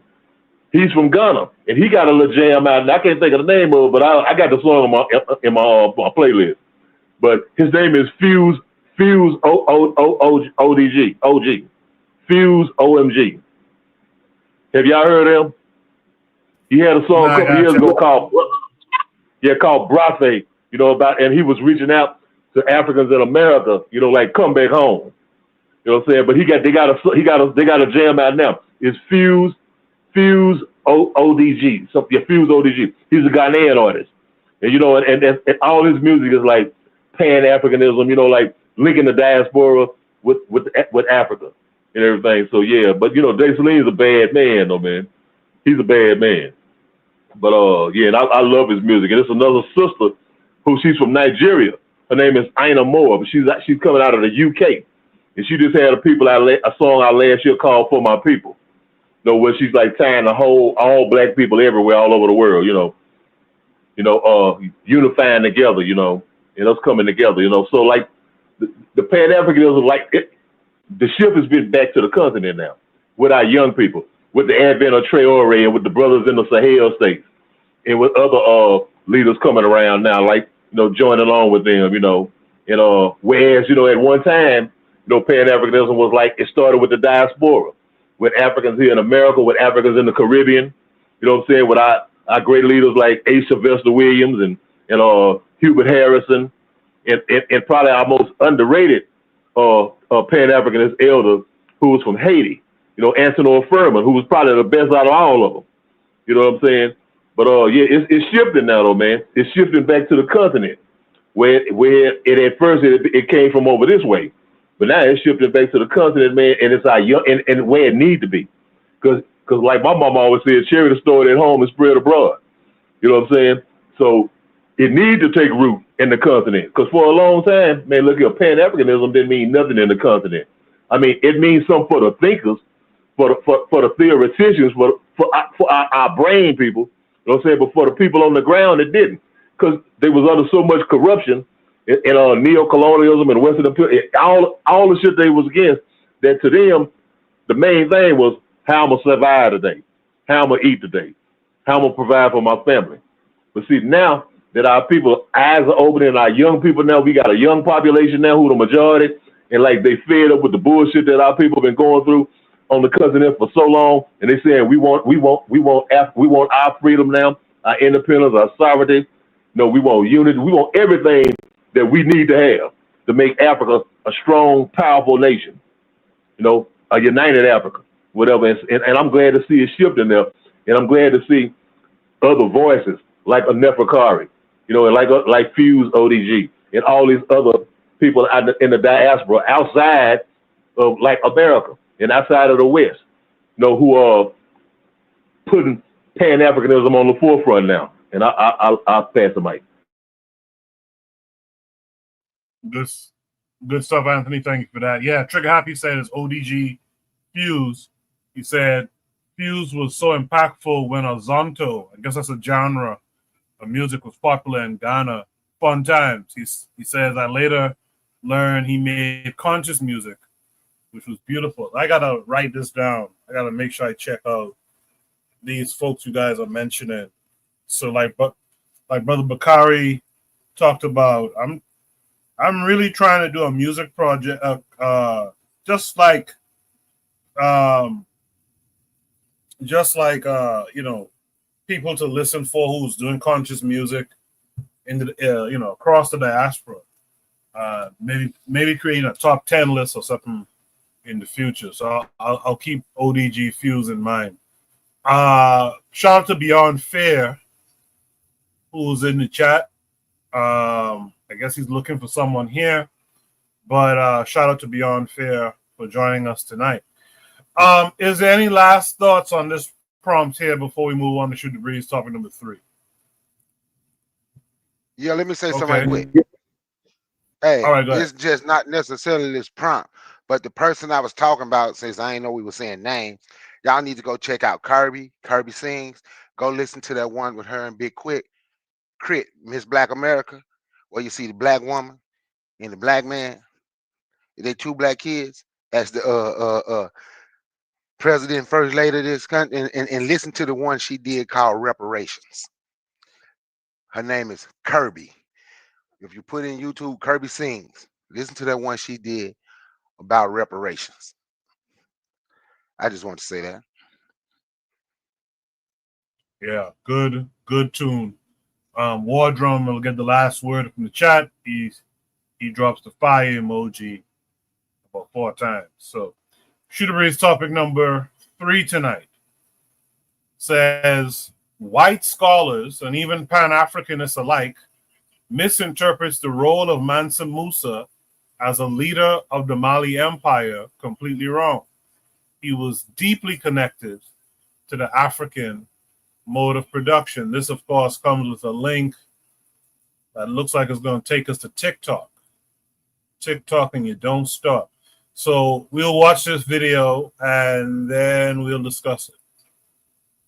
Richest man ever.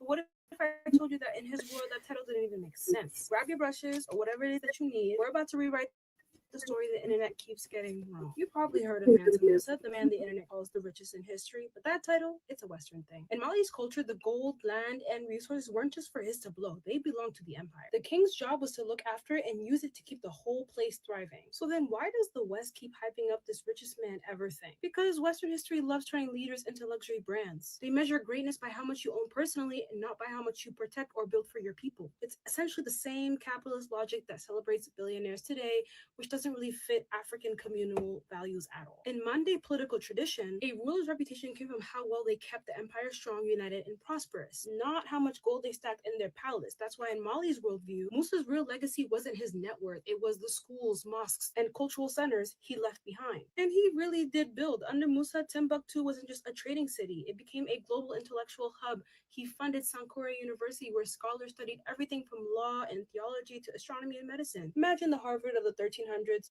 but in West Africa. Now, about that famous pilgrimage to Mecca in 1324. People say he went with thousands of people and so much gold that he crashed Egypt's economy, which is kinda true. But the reason behind the trip is where it gets interesting. The Hajj wasn't just about religion. Though Musa was a devout Muslim, it was also about politics and public relations. He was showing the Islamic world that Mali was powerful, stable, and rich enough to be a major player in global affairs. When he passed through Cairo, Musa gave so much gold to the poor, to officials, to merchants, that the value of gold in Egypt dropped for over a decade, but it was also argued by economists that the decade-long impact may have been exaggerated. It's possible the economic dip lasted several years rather than a full 10. But Western writers love to paint that as reckless, but generosity was a mark of honor in both the Mande and Islamic tradition. To them, it wasn't economic sabotage. It was blessing people with barakah. It's the same reason African rulers hosted huge feasts or gifted cattle. Wealth was meant to circulate, not sit in a vault. And that's something Western capitalism doesn't understand. And of course, Musa's story isn't without debate. Some African oral traditions, especially in griot circles, focus more on Sundiata Keita, the empire's founder, and see Musa as more of a transitional figure than a legendary hero. But don't get it twisted, not because Musa was unimportant, but more because Sundiata is the empire's mythical founder and occupies the center heroic role in the Sundiata epic. But even in those traditions, his name still carries weight. He's remembered for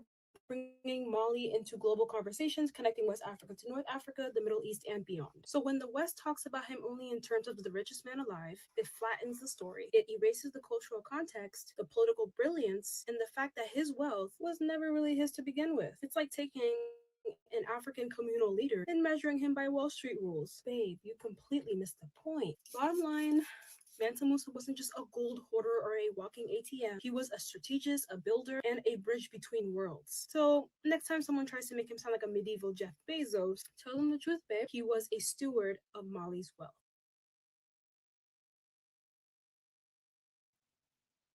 So that's interesting. Hold on a second before this goes somewhere else.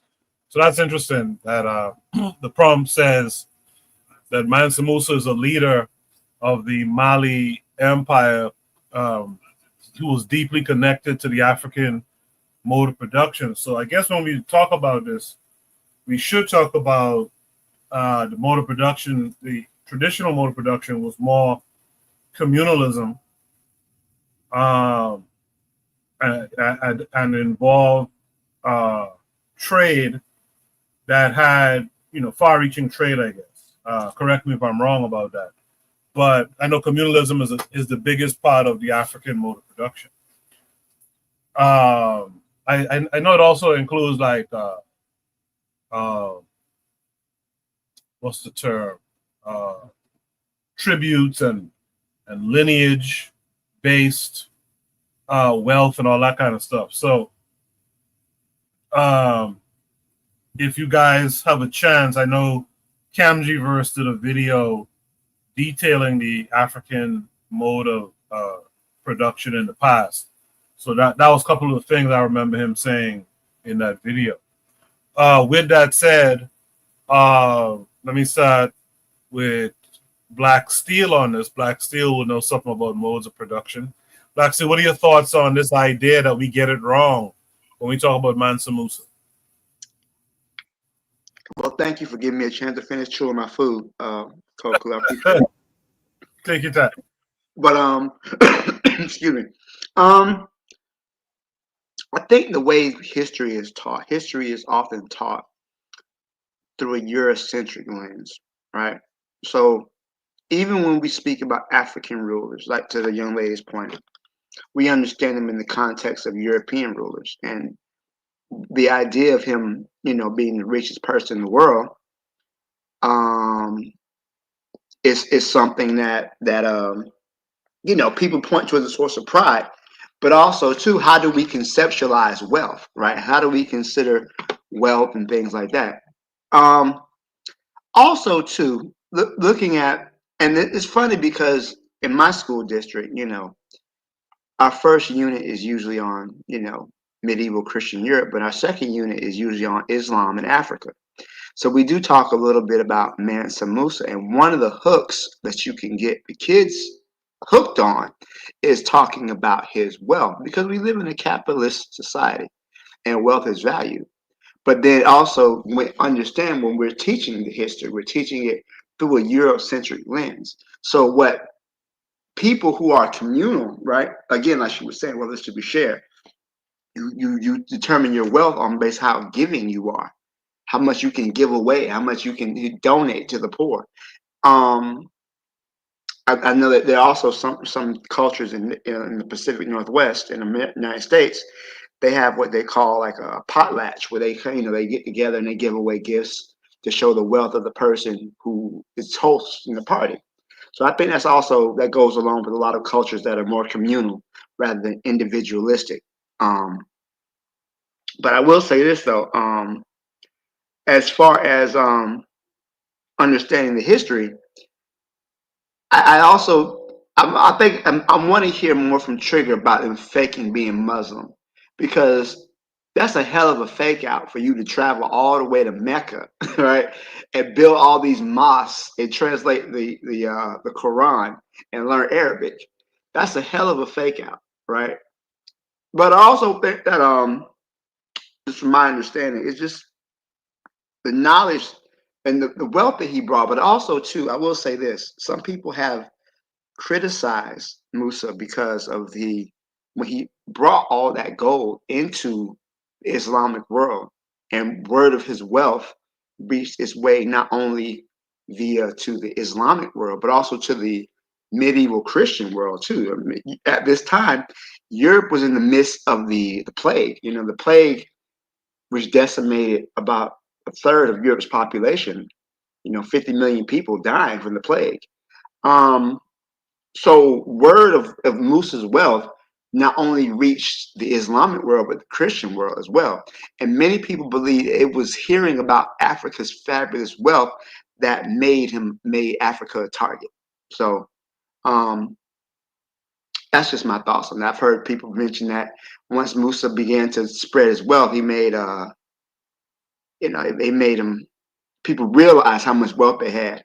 But again, at this point in history, Black people, African people, don't really see white people as a threat. As I was saying before, in many ways, Europe was behind Africa. Europe was still in the midst of the dark of what we call the Middle Ages, dealing with the plague and everything else. Africa is, a full 100 years ahead of them, economically, scientifically, culturally, and when I guess we speak through things of a historical, what we call Monday morning quarterback, right? It's easy to see the game once the game is over, but at the time, how did he have a conceptualization of these barbarians could possibly be a threat to him, or were they even on his radar? So I just sometimes with history that we always speaking from hindsight. So I'll leave it there. Thank you.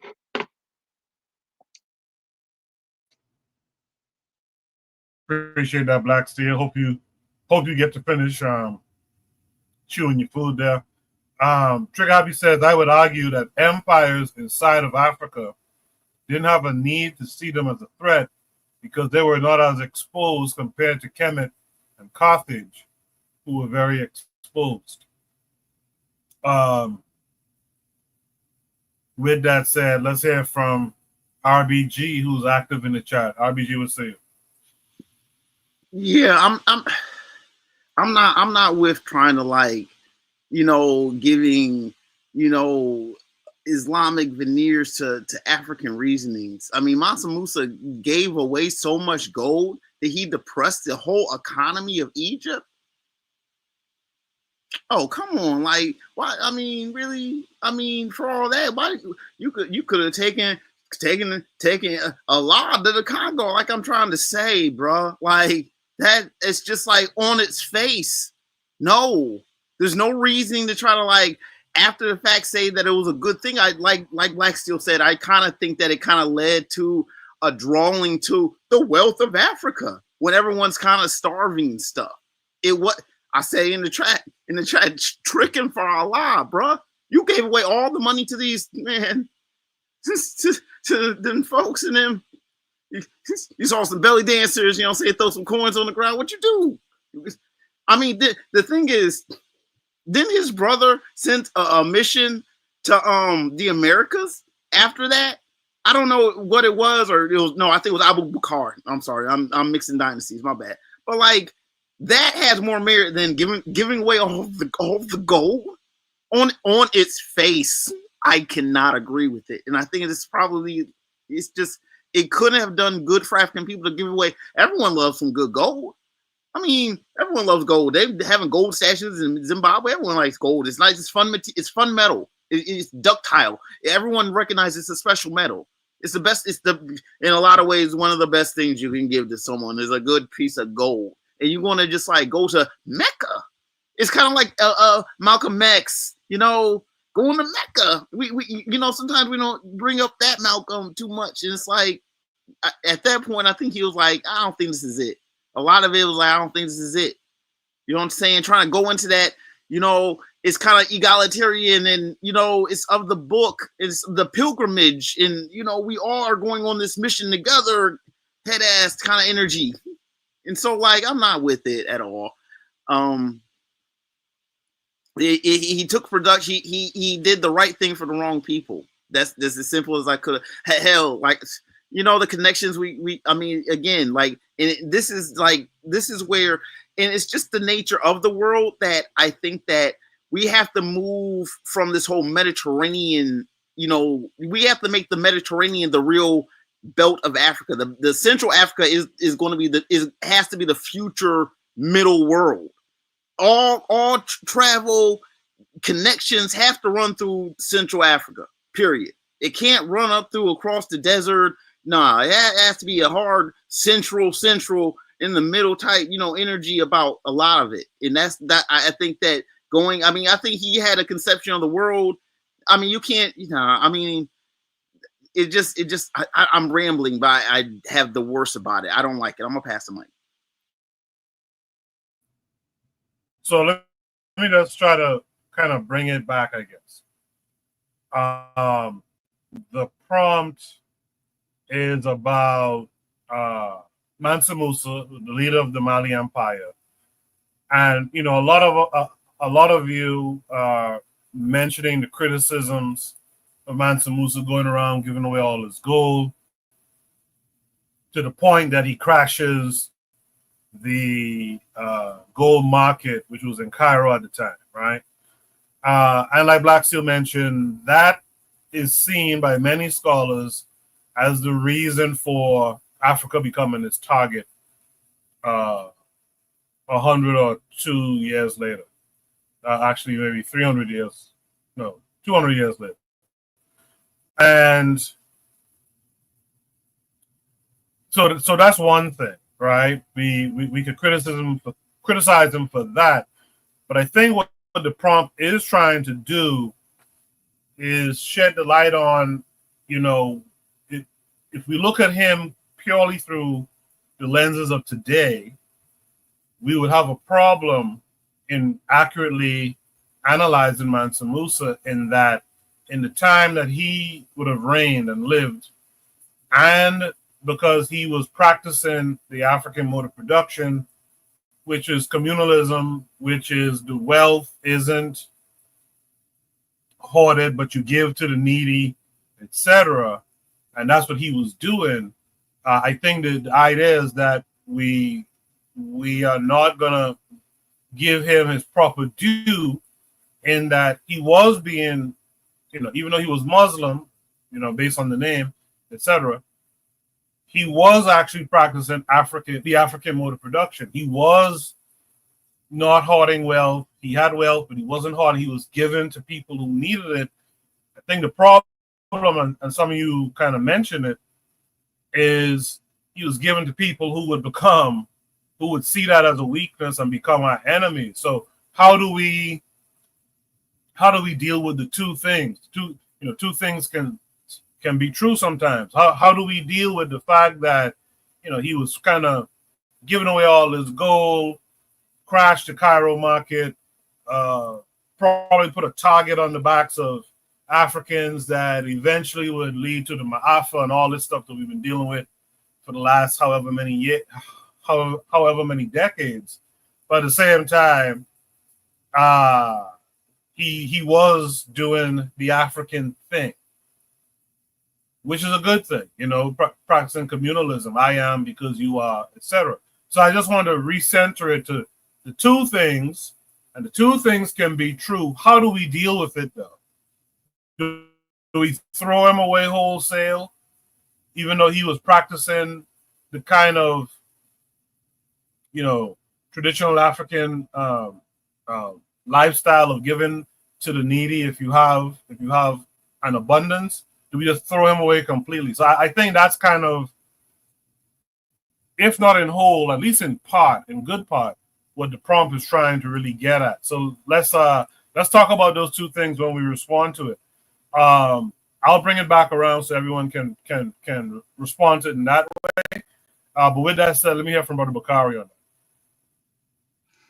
Okay, what's going on? Look, I wasn't going to respond like them. I'm glad you said what you said. But for me, when they talk Mansa Musa, he was a Muslim, right? So then when you go deep and study Mansa Musa, go look and see some of the words on the streets, how he treated black people, how he treated other African people for Arabs, for those Muslims who taught him Islam. How did he become, excuse me, how did he become Muslim? See, if that was a Christian, hey, everybody been talking about, yeah, he did that, but he was a Christian, and we know how Christianity came into Africa. For some reason, being a Muslim get a pass. He gave away some money. We can say he was practicing the African communal thing. But look and see what he did to other African people for Arabs. Look and see. Don't think that he didn't give African people to Arabs for slaves. And when you study him, even when I talk about the guy, the Prince of Slaves, Anthony knows his name, I don't. Look and see what tribe he was from. Even though it's much after Mansa Musa, but those same Muslims was in charge. Those same Muslims was in charge. And look and see how, even how the treatment of other people that were not Muslim was passed down. They fought with the Muslims against other African people, and they fought with the Europeans against other African people for the sake of Islam, because they felt they were better. And if you study Mansa Musa a little bit, they say he did the same thing. Was he practicing African communal practices? Yeah, we can say that. What he did, I don't even know who was in charge in Egypt when he gave what RBG was saying. I kind of agree. RBG wasn't just talking about him giving the money away. RBG was talking about the people he was riding with, being a Muslim and what he chose. So is he really practicing African? Does he really have African communal practices? Or is he doing something that's going to benefit him and people like him, his tribe, the Muslims, and not care about the others? On that, I yield the mic. I appreciate that analysis, Brother Bakari. Real quick in the chat, Trigger Happy says, you have to understand North Africa is very important to Inner Africa in terms of trade. Whoever controls that has leverage to inner African nations. He goes on to say, I don't think we should give him, being Mansa Musa, a pass, but more so understand what Mansa Musa was, and even understand that he was also grounded in an African perspective too. Now, Brother Bakari gave some interesting insight to Mansa Musa as well, so I'd like to see what Trigger would say to Brother Bakari about that. But with that said, let me hear from Anthony McPhail in the meantime. Yeah, okay. Yeah, you know, okay, I like what you said at first, Koku, about two things could be true, okay. But first, let's get this out of the way. Mansa Musa, I call him Gunga Musa, his own name. Mansa Musa was, okay, he's a polarizing figure in our story as people, as African people. Okay, let's start out one thing. Okay, let's not neglect the fact Mansa Musa was an intelligent man. He was an intelligent man, and he was shrewd. He was a politician. Okay, I mean, he was politically shrewd. Now, it was important for him in building up his power, in the Mali, and building up Mali to be a world power as it was recognized at that time, to have connections with and don't get me wrong, I'm not justifying none of the bullshit he did. I think on the one hand, I think he was a terrible motherfucker. But I'm saying he had to have access, because of Mali's location, or he needed access to the Mediterranean, to the ports of Morocco, and to North Africa and to the European markets. Because see, contrary to popular belief, the gold was not the main thing in Mali. Was not the main thing. It was rich in gold, but gold wasn't the main thing. The two main things were, number one was salt, the salt trade. The salt trade was the most important. It was more important than gold. And after that, it was the book trade, because we always hear about how he built up the University of Sankore in Timbuktu. It was a massive book trade. Mansa Musa collected books and knowledge from all over the world, man, all over the world of that day. And it was a huge trade. That's just right. Right now, it was so many books at the library of in Timbuktu. It was just some brother from Mali who just rescued like 250,000 books. Just recently, it was in the news, in the headlines just recently.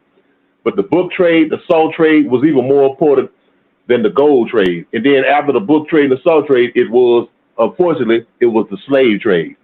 Mansa Musa, he was a participant in the Saharan slave trade. The trade that went from Egypt across the Sahara and into the markets of Morocco, in North Africa, in which from there Africans were shipped to parts of Europe and the Near East and Turkey and places like that. I'm saying, but it's hard. Like I say, he's such a polarizing figure because on the one hand, he was a great man. He was a giant of a man in our history in Africa. For all of the accomplishments that he did as far as his nation. Yeah, we could say, yeah, he embraced Islam. He went to Mecca. He did all of that. And we could look at it one way, coming from whatever paradigm you're coming from. But I think he was being strategic. What I'm saying? Also, like I said, he was a shrewd politician. Because one story that a lot of people don't know, when he went to Mecca, it was this thing where on the pilgrimage where they had to bow down to the holy men and all this stuff here. Well, Mansa Musa refused to do that. He said he was the king of Mali. He wouldn't bow down to nobody. You know what I'm saying? So I'm saying he had some kind of strategic. He was politically a strategic man. But like Koku, like you said, he two things could be true. On the one hand, he was a great man. On the one hand, if you look at him, but on the other hand, he did some terrible shit, man. I mean, he was engaged in some terrible shit, and meaning the slave trade, and meaning the spread of Islam. You know what I'm saying? Because the Africans that he traded were the Africans. Damn, this motherfucker calling me. But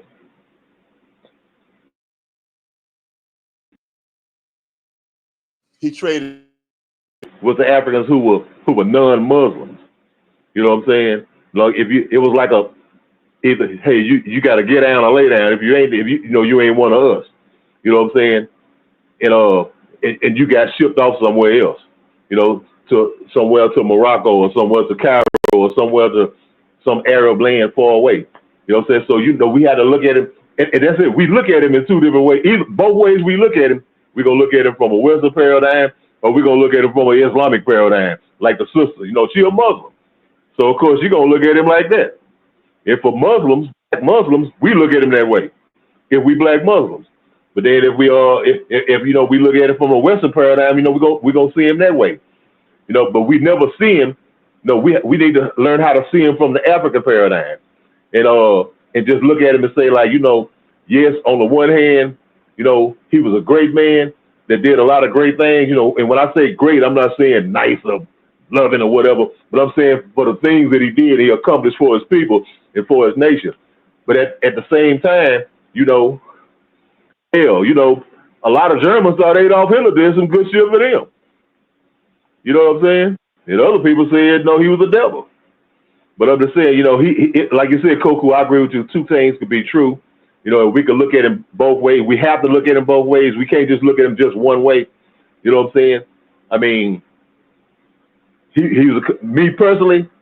I don't look at him as a hero.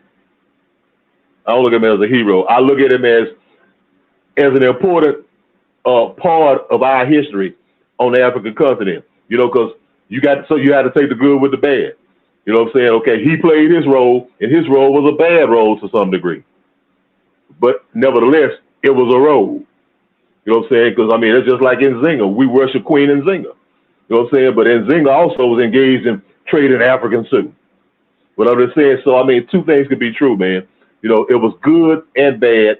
And, you know, we just have to, decide on which side. You know, me, he wasn't a hero. He's not somebody that I hold in high regard. You know what I'm saying? But, yeah, man, two things could be true. I'll leave it at that, Coco.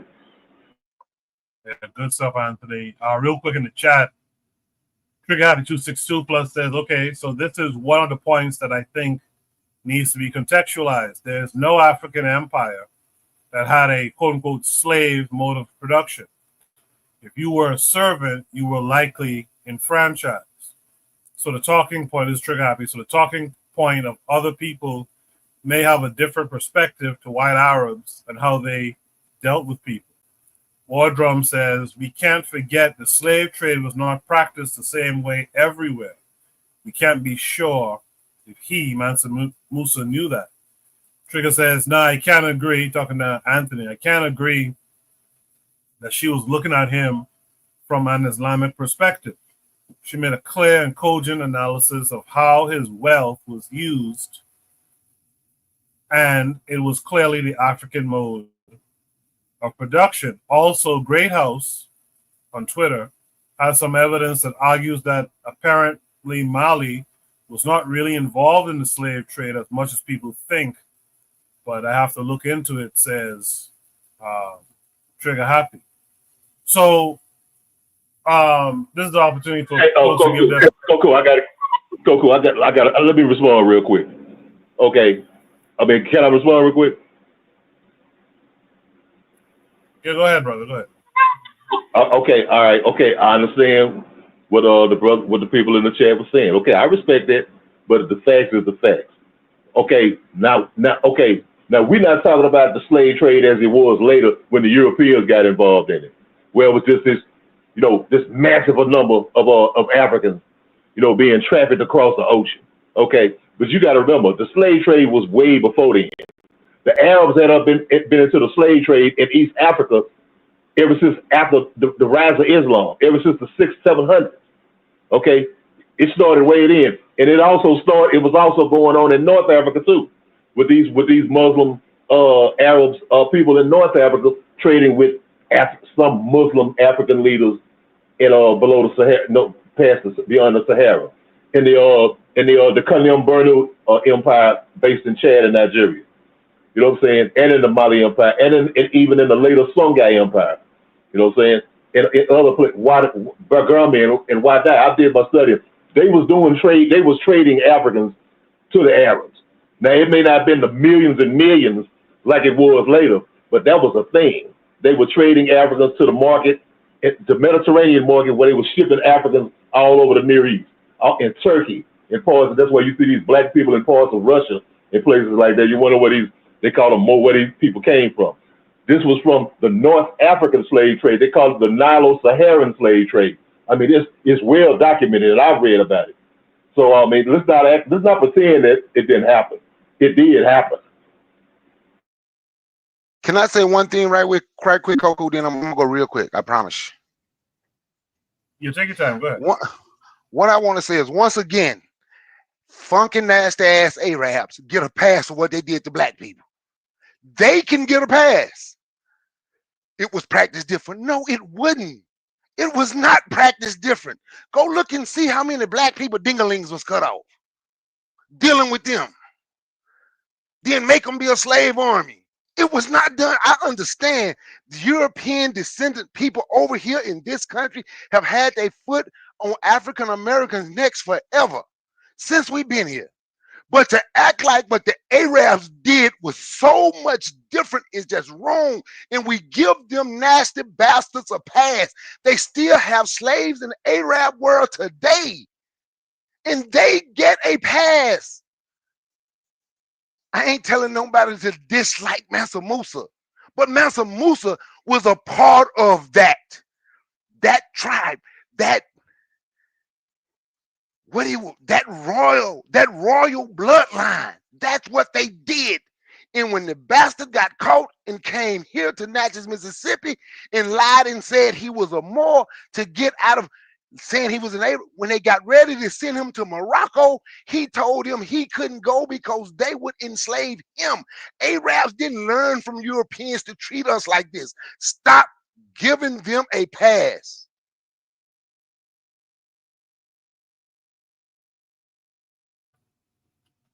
Well said. Does anyone else? Trigger, I don't know if you sent the tweet, but my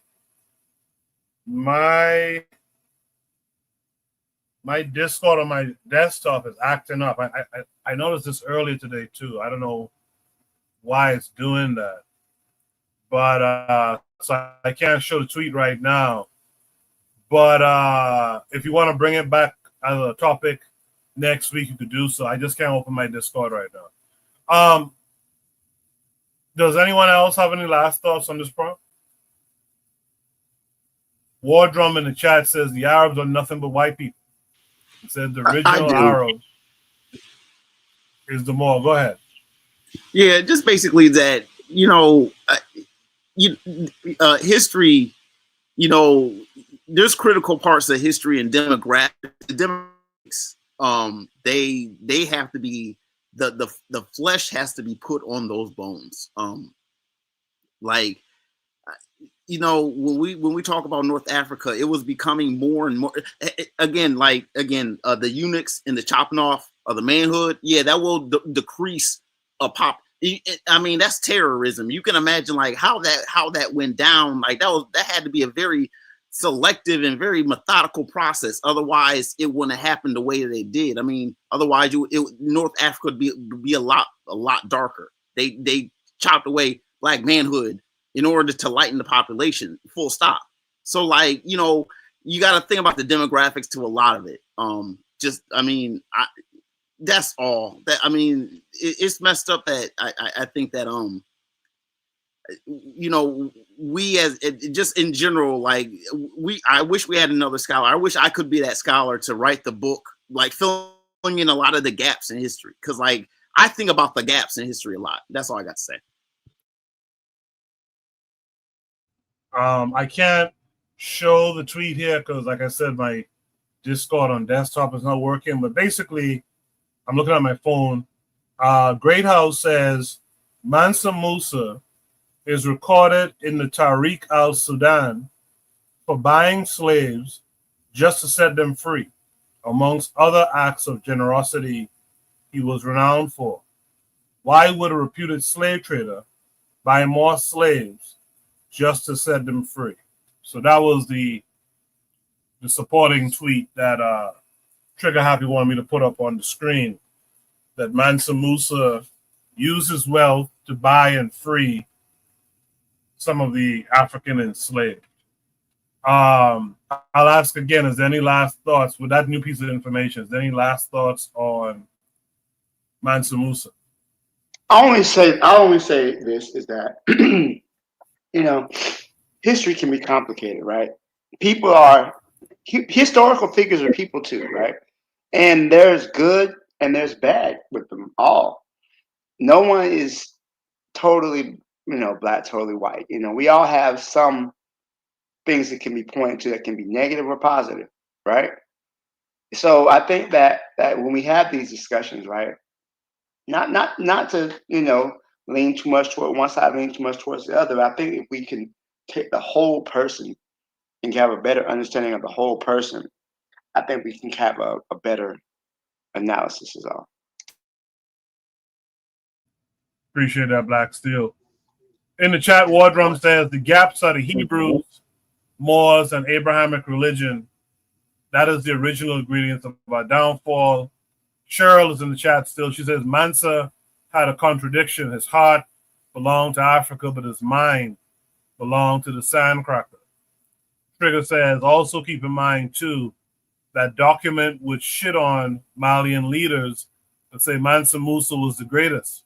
To be fair to the panel, Mali probably involved, no doubt, but it depends on the leader. Hence, there likely was a difference in how Mansa Musa operated. Regardless, too, African empires do not have a slave mode of production either. I think someone was trying to say something. Or maybe not. All right. With that said, let me go to Shoot the Breeze topic. Wait, Bakari, were you saying something?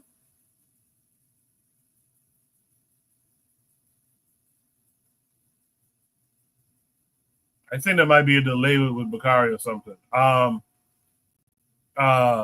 Cheryl says there's that contradiction similar to Gavi and Christianity. With that said, let's go to Shoot the Breeze topic number. Shoot the Breeze topic number 4 says, do we devalue marriage because of our historical, linguistic, and cultural rupture that's argued by Zanu? This takes us to YouTube. We're going to play a little bit more than 10 minutes of this so you can sit back, take this one in, and then we'll discuss it. This is Frank Zanu. He says blacks should stop marrying each other. Did you know the reason why there is such an increase in divorce among African American is because black people don't like black people? Well, according to my next guest who's here to talk about that, that's his conclusion.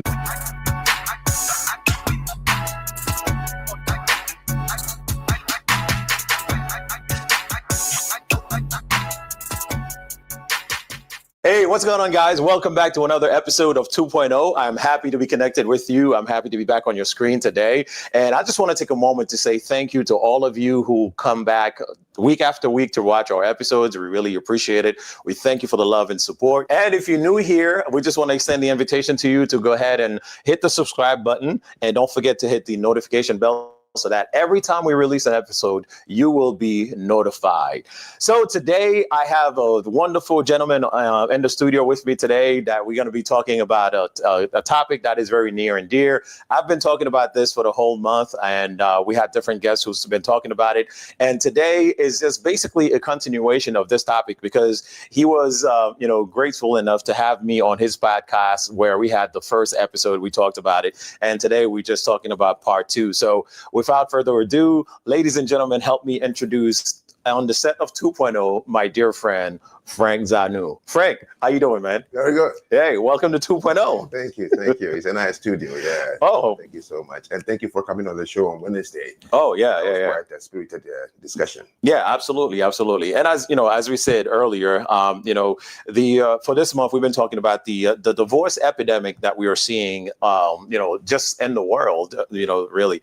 And I know when we were on your podcast, we talked about the rise that we were seeing, and especially within the African American. And it was funny because, your conclusion is because black people don't like black people, or we don't support one another. And that's why, if we don't support one another in other areas, then how can we truly support one another in the romantic life, right? That's right. Yeah. So would you, just talk about that a little bit? Well, you did ambush me there when you said, I said, we don't like each other. See, it's a serious topic. Yeah, absolutely. It's got to do with us. It's got to do with our children. Yeah. It's got to do with our future. Mm-hmm. And there is no question about it. Right. You don't need to go and look at statistics. Everybody says it. And it's not just that divorce, mm-hmm. but it hurts people. it hurts the women, it hurts children, right, and then it hurts our community. Absolutely. And it cannot continue. So I'm really happy that you've brought up this topic. You think about it. You look at the Breakfast Club with a huge following, and you will think things like this that affect us, they will bring on people to start talking. No, but they will have Umar Johnson to come and yab about people who are going for snow bunnies and stuff like that. It's just ridiculous. You know? Yeah. So when you came on my show, yes, this is the part 2. And let me go back and then refresh people's right, because after I have made my comments, you asked me, so what is the solution? And I said, well, we should stop marrying each other. You know, somebody said, what is the cause of divorce? And I said, marriage is the cause of divorce. But I am no expert on marriage or on any human relationship or anything like that. I'm not even a psychologist, but what I have trained myself to do as a result of my background is, you know, I'm trained to be a journalist. So I've learned how to collect information about any particular phenomena, collect enough information, right, and leave the central one, because everybody goes for the quick one, right, which is emotional and, you know, less tasking. Why are they divorcing each other? Oh, the women don't care, the men don't care. The government is making women drive their men out of home. That is the easiest one, you know. And if we continue, well, that is not going to yield any solution. Right. So, like I told you on my show, when you sent the topic to me, I began to look at entries in Google and I look at many podcasts, and I said, no, nobody is talking about this. Right. Yeah. And so I began to look at the relationship between and among blacks as a whole. Men to men, men and women, parents and children. Right. We have to look at all that. And then we can say, why do we think this one particular institution will be different? Yeah. So when I came to this country, the first thing you hear very commonly is that blacks don't support each other. When a black person opens a supermarket or a grocery store, blacks won't go there. Yeah. The second one is that blacks have what we call the crabs in the bucket mentality. When a black person is trying to do good, the others will drag him down. Yeah. We talk about black on black violence. Right. Almost all cities across the United States of America. Okay. So you look at all that and you ask yourself, why? If people really like each other. Yeah. And number 2, in this country, blacks share a common history. They were brought here from Africa to be slaves. Right, unwillingly. You would think that that condition, when it was over, that would force us to become the most tightest, neatest community in America. Right. We've seen it with other groups. Yeah, of course. So that alone raised a lot of questions in my mind. How can a people who suffer the same condition historically are the ones now who hurt each other most? So with all the things I've said, then I said the conclusion is then the marriage institution wouldn't work. Yeah. The thing is, okay, in nature, the male, you know, is attracted to the female. Right. That is natural. Just on it. All right. So if you see a woman, you're a man, you're going to be attracted to the woman. Of course. But we've forgotten that that is just purely instinctual, right? That is the animal level. Emotional. Yeah. Emotional. But marriage is an institution that is only held tight by culture. Right. Indians love each other, or Japanese love each other, Koreans, Arabs, you name it. But you see, they marry on the doctrine of their culture. Right. They marry to further something. Right. Sometimes they're not even aware of it. Koreans still practice eugenics. They don't just marry because you're good looking. Right. They have to look at your background and say, well, I'm marrying him or her because I want to further something which is tied to the culture. Why do we marry black people? That's a thing. I don't think anybody thinks about that. No. I'm 25 years old. I'm good looking. She's this. Let me marry. I have a job. I have a house. job. That's correct. Yeah. Even soldiers, when they go to war, they say the objective, you know, capture the enemy dead or alive. That is the objective. Right. Or the objective is crush the other country and take over. You know, there is an objective for every human project. You must have an objective. Right. The objective becomes the driving force. Marriage must have the most powerful objective. And I think other cultures have shown that they have that objective. Yeah. What is our objective? That objective would drive the way you relate to each other. Your children will see it. They don't have to learn marriage. Right. They immediately inherit it because they watch dad and mom. And, you know, so when they grow up, they know that this is what I have to do to drive the objective of this institution. So question is, what is our objective? Now, you may think that this is only in America. I'm telling you, on the continent today, it's the same thing. And the continent you mean by Africa? Yes. Okay. Here, you tend to have a media, okay, and other social outlets that tells the story. You know, people are doing research on it because it affects the economy. It affects crime, a whole lot of things. That's why they discuss it much in America. Yeah. Over there on the continent, no, nobody cares about it. The same way people are born and die in any country in Africa, and the government never knew you ever came around because majority of births are not registered. Death is not registered. Right. Okay, because you're born in a village, you grew up in a village. But I'm telling you, the divorce epidemic is high. It is. And there are two types, like I explained on Wednesday. There is the physical divorce, which is in Africa, and which is the guy leaves the house and walk away. And then there is the emotional one, which means he's around, but there is nothing if you walk in there to say that these people are married. Now, this was not the case before what we call countries now were made to become countries. When it was tribes, it was a community. You live close to each other. You can see each other. So it forces the institution to remain. You cannot just walk away from a woman.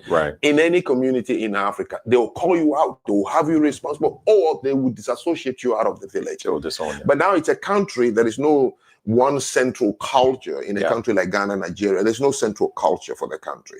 So now people are living in neighborhoods and they are doing it, and it's just hurting because, like I said, there is no objective, tribal influenced objective. No.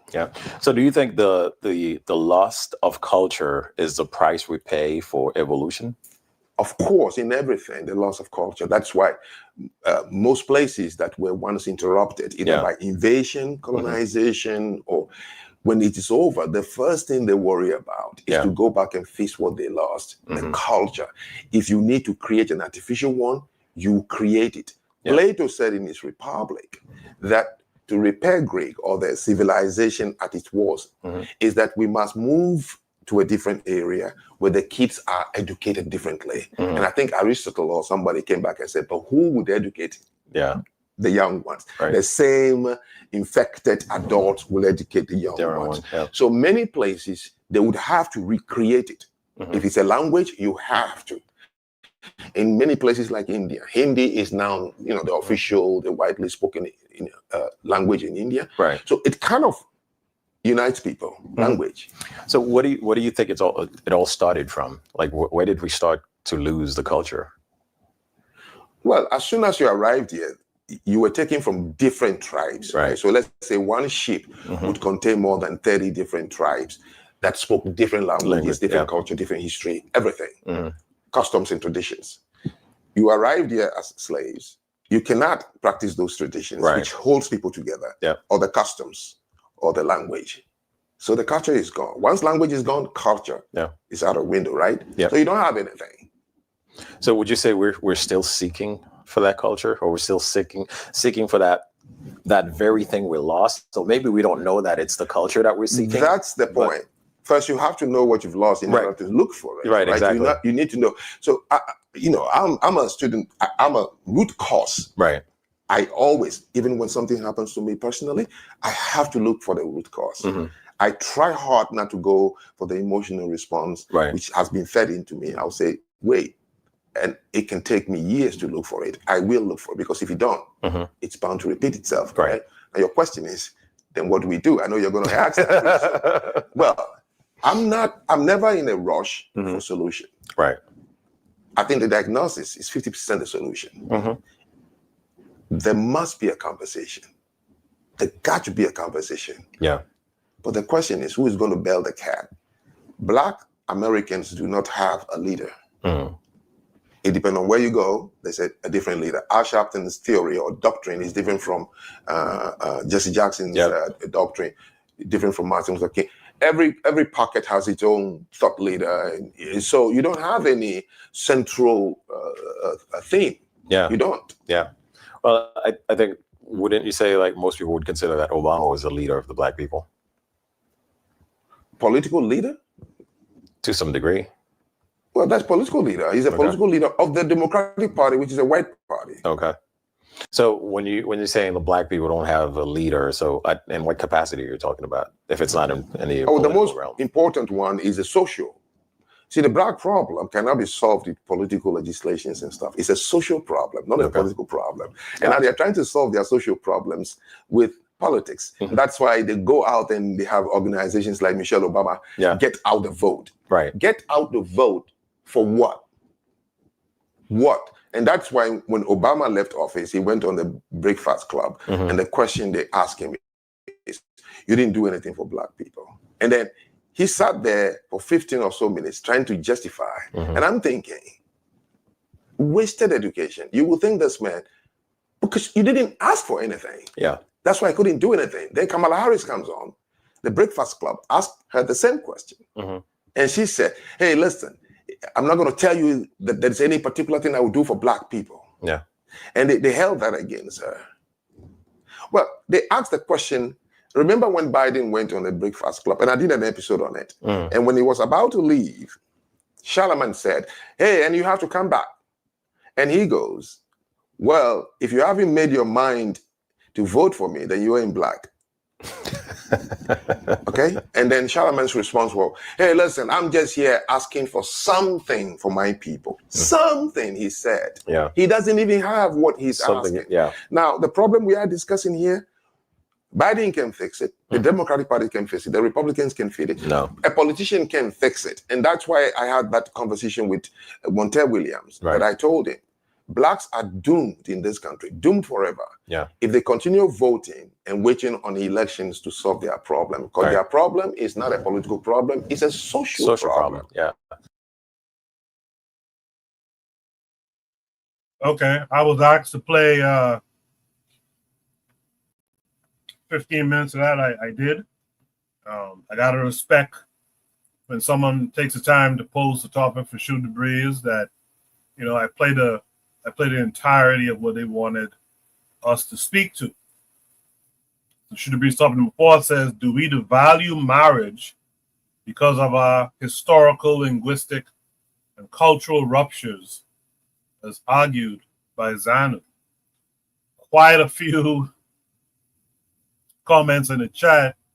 I can tell you guys might not like Zanu, but I got a piece of bad news for y'all about Zanu a little bit later. Let me start with Brother Anthony. Anthony, what are your thoughts on what Zanu had to say?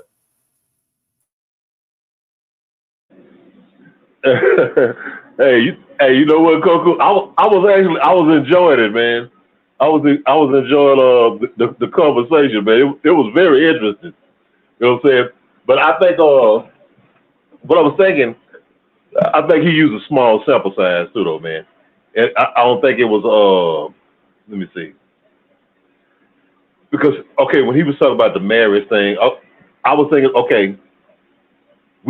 think we had to put it in the context of being in a country where the dominant culture is European. Okay, you know, we are, being an ethnic minority, being what the dominant culture is European and everything. Let's just say it like that. Because, like, at the same time, some of the points he was making, at the same time, you could go to, I could go to Haiti, I could go to Jamaica, I could go to other parts of the diaspora, and among the Suriname, among those African people, the maroon people populations there, and you don't see that same kind of thing. Because remember, he said it was just not among Africans in America. No, he was covering other parts of the black world too. You know, and then when I thought about it, I say, no, you know, I don't see that there among other groups of people where we were the dominant population, or where we were in our own communities and stuff like that. So I think a lot of it has to do with the pressure of being in this kind of society, in a society, remember, that's not only was a society where, you know, where you went through all these things through enslavement and brutalization and dehumanization and all that stuff, but that even after all of that was officially over, I mean, a society that's still tremendously anti-black, even today. You know what I'm saying? I mean, hell, anti-blackness is pervasive. It right now, it's to the point where now we don't have to hear it from them, we hear it from our damn self. You know what I'm saying? We talking to anti-black shit. So I think all of that has to be factored in. And I don't know, man. I think I need to. What is his name, Cole? Can you write it down in the private chat so I can get the name? Because I want to check him out. I think I've seen him before. I've seen him talking on something else, on some reels on IG. But I had to check him out though again, because I think this was the brother who was saying about the black people not having culture and stuff. But yeah, I need to check him out though, man. You know, he got some interesting points, man. You know, I mean, I can see the validity in some of what he's saying, but I don't think he sees the whole picture though. You know what I mean? And he didn't, you know, he don't see the whole picture. I mean, he going off a small sample size though, man. But anyway, man, write his name down for me so I can check it out, man, so I can look into him. I got you. Yeah, he is the guy who was talking about African Americans don't have culture. More on that later. With that said, let's hear from Real Black Gentleman. RBG, what say you? I mean, I think he has some decent points. I kind of got zoned out for a minute, and then I kind of caught like the last bit of it. But I mean, as far as he is, you know, he was saying something about, you know, we used to be in villages and we're close together, and then, you know, you had the nation, then, you know, all of a sudden we were put into neighborhoods. I don't think that was necessarily like, you know, part of it is the fact that, you know, people, how do I say, when you have the state and the state starts to guarantee stuff, it's different than a collection of people who under just natural agreement, you know, insures for each other. To, you know what I'm saying? It's a lot different than that. With trades and you know what I'm saying, you know, trade guilds and all that. It's different. How do I say it? I'm not gonna. I know you said some things I might not agree with, but I haven't really heard of this guy before. I don't know, maybe 2 weeks ago. All of a sudden, I've seen people talking about him, so I don't even know his background. Marriage is important. I think that anything that would, you know, hold it together is important. I was just talking about throwing wild seeds. I think he's kind of on the same drift to that. Once you have just people just, well, part of it has to do with a sense of wealth. And again, you can't say, you know, do the right thing, have good morals if people don't have the means to do so. And that becomes a kind of a touchy situation with a lot of cultures, making sure that the younger people actually have enough to start families and not necessarily like kicking them out at 18. Because if you might have a sense of law where, okay, you know, depending on, you know, people's just what's the word I want to say? Their laxness about parenting, you know, at some point they might just be willing to let the kids go. And where the kids are going to go, they're going to go out, or they're going to hustle in the streets, make some money, find an apartment in one of these neighborhoods, you know, and hook up with some with you know what I'm saying, shorty, you know what I'm saying, see something, you know what I'm saying, like, and get close, and you know, babies, and then, you know, are they married? So yes, it is important. I mean, that's everywhere. You can't necessarily scapegoat the language itself, because language is a tool. I speak English. You know, this is not a language. This is a Mzungu language. You know what I'm saying? This is not anything from the mother. There's no mother tongue here. But I'm good at it, and I use it in this world to get what I need. And Lord knows, if I really need to understand something, you know what I'm saying, in a more esoteric way, I suppose, a less urgent way for me.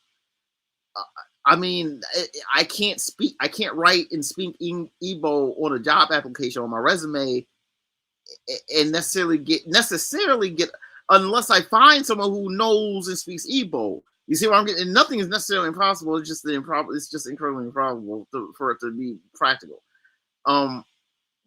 So I know what he's getting at. So I'm not gonna down him for what his message is right here. I'm gonna pass the mic. Appreciate that, RBG. Let me go to Black Steel. Black Steel, what are your thoughts?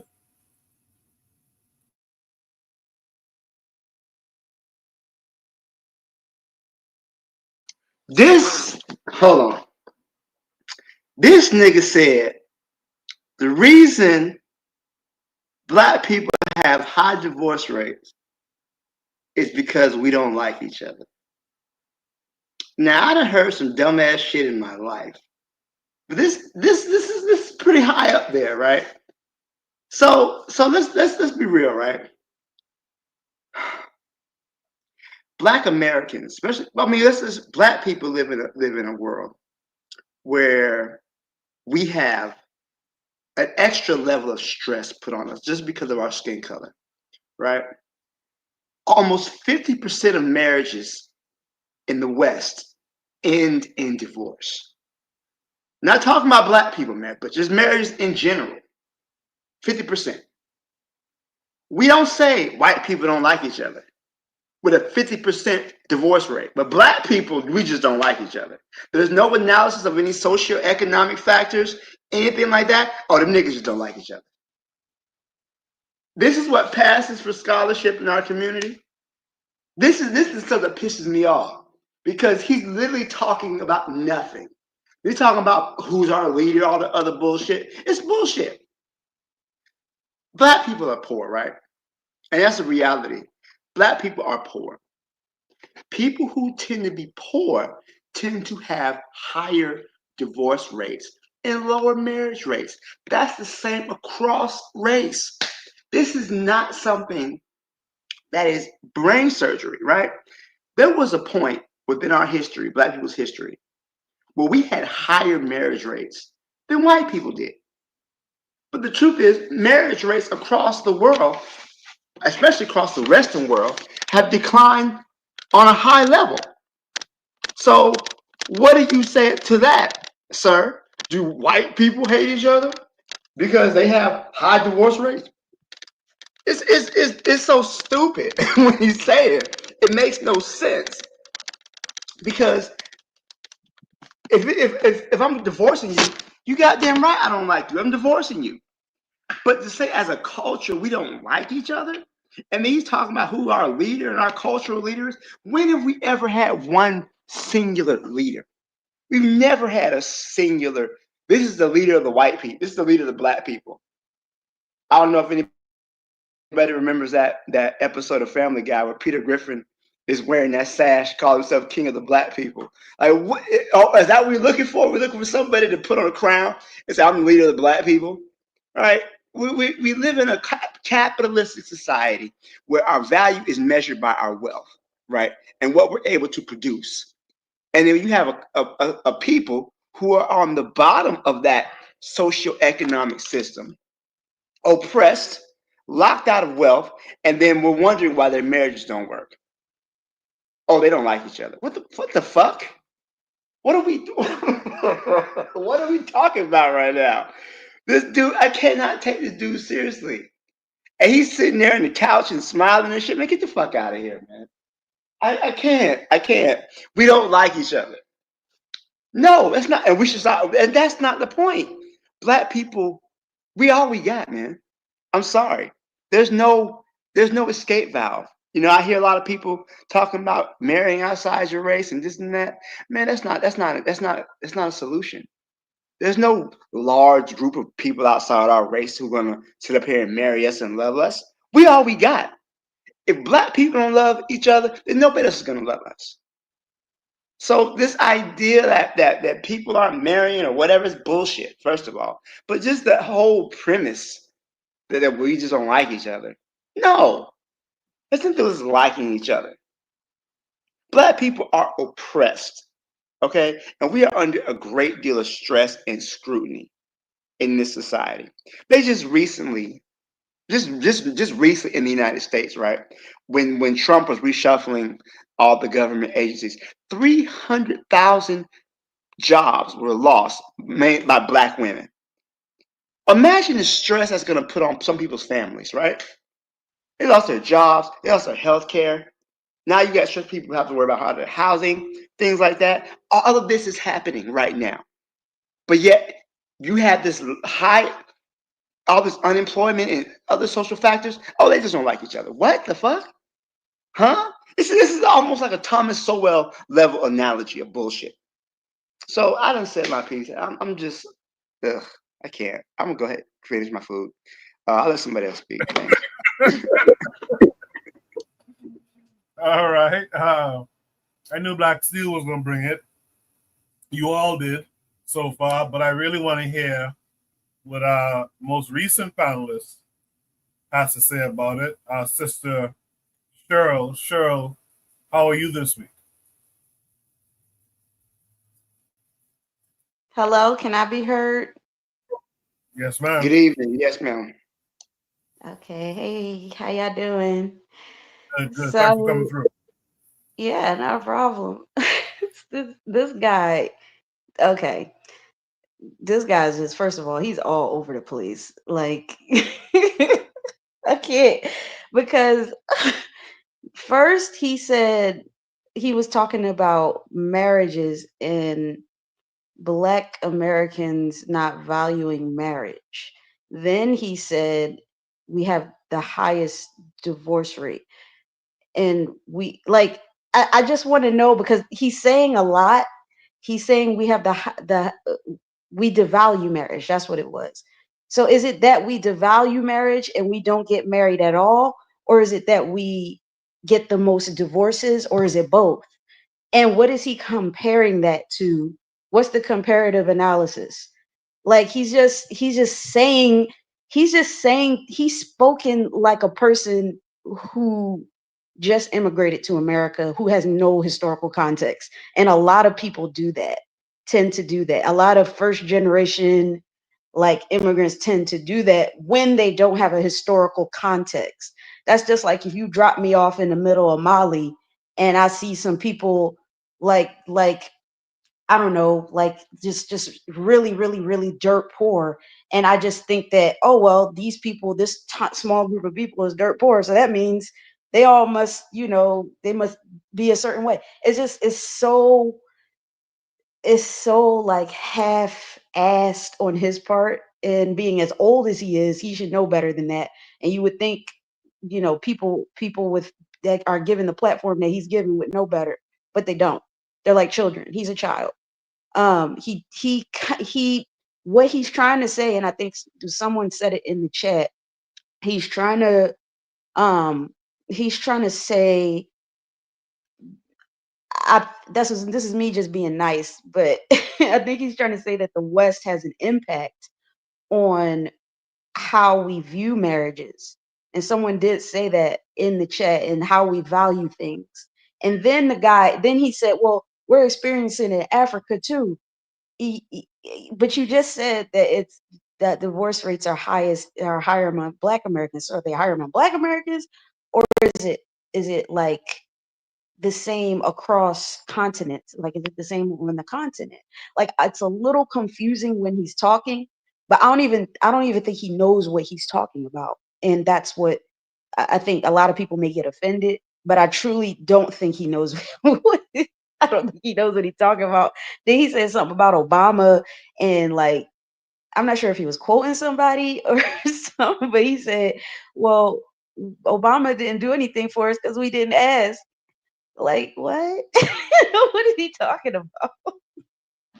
Like, I just can't, because I see so many people like this, and I'm just like, poor baby, y'all just don't know nothing. Like, I can't even get upset anymore. I used to get reactionary, but these type of people don't read. They don't study anything. They just go to a country and they just see what they see. So I'm gonna end it there. I appreciate that. Does anyone have any last thoughts on this prompt?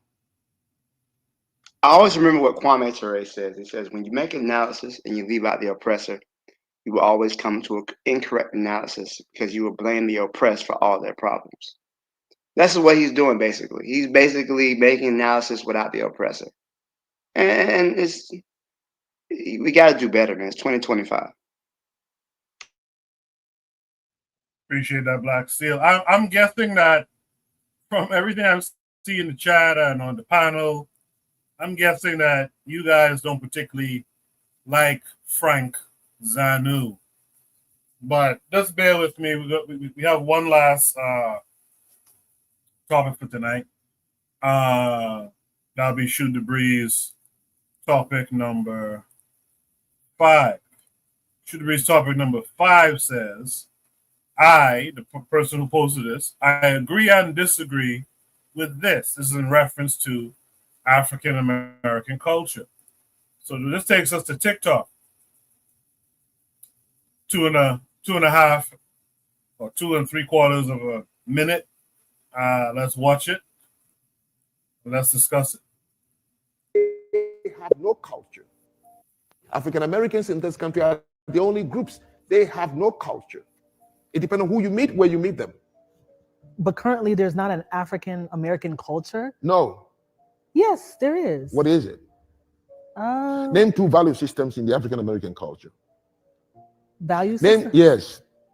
Name 2 taboos in the African American culture system. Name 2 traditions, by the way, in the African American culture system. There is no value for freedom if you don't understand what it is. The concept of free. You have to have a foundation on which it would balance when you ask for it. Civil rights, they give it to you. You have no culture. Nancy, you've been here, born here. Why would you be surprised if I say African Americans don't have a culture?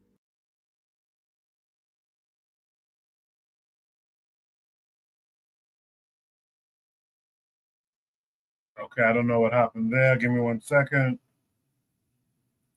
I'm having trouble playing this video. Give me 1 second. Let me see if I could fix this behind the scene. But in the chat, I'm kind of glad it kind of broke for you, though. Real talk. I'm kind of glad it broke because I couldn't stand to use that nigga no more. Good God. So Cheryl says, jump in the broom is a part of African American culture. RBG, I think, said hip hop. Man, this thing is not playing. But basically, because I see in the video, and I think a few of you in the chat referenced it, he's basically saying African Americans don't have a culture.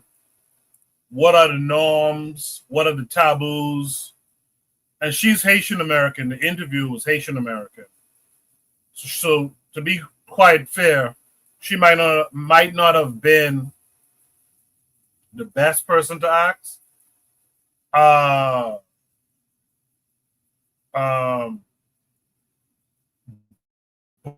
But those were the types of things he would have asked her later on in that video. What are your taboos? What are your norms? And she tried to, she said hip hop, but she didn't really stand on it. And he kind of got on her butt. I can't believe that video stopped working like that. But in any event, we'll push on. So those are some of the things that would have come up in that conversation. I will say this, though. You might not like him. And one of the things you probably don't like about him, some of these older African men, and when I say African men, I'm not talking continental. I'm talking just black men, period. Some older black men speak in a very simplistic way that doesn't expound on the thought very well. And that can be problematic. There was a professor at the college that I went to. I wasn't in his class, but someone who I was friends with was in his class. And he made a statement like, Bahamians have no culture, and that shit really bothered me. And I let him know that I heard about that shit and it bothered me. And he kind of retracted it, but I'm very careful about telling the people they don't have a culture.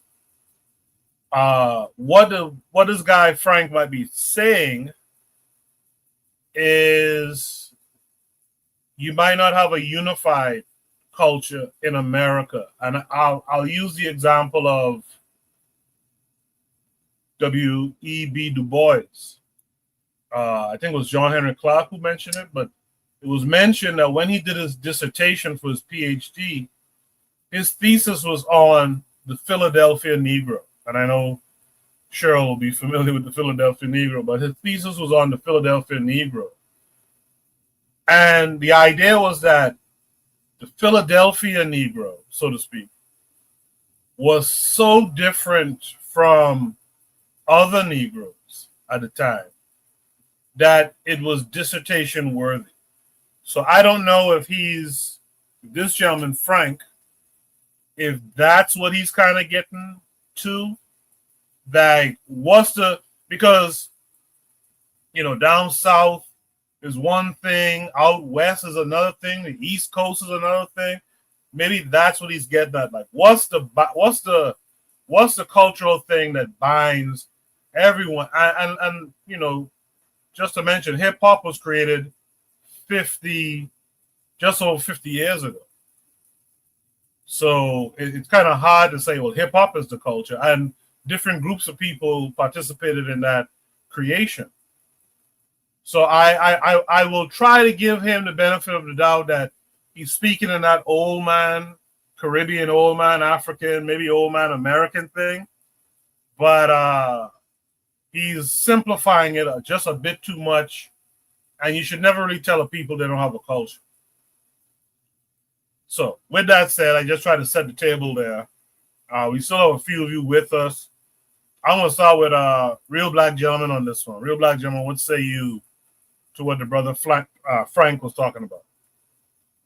Well, I wish he didn't get cut off, because I mean, just to say that, he was just trying to with the gotcha, trying to say something that might have a meaningful response, but try to forward retreat to other points without getting the main point. It's like, I'm an African American. I think it's very insulting for him to say that African Americans don't have culture.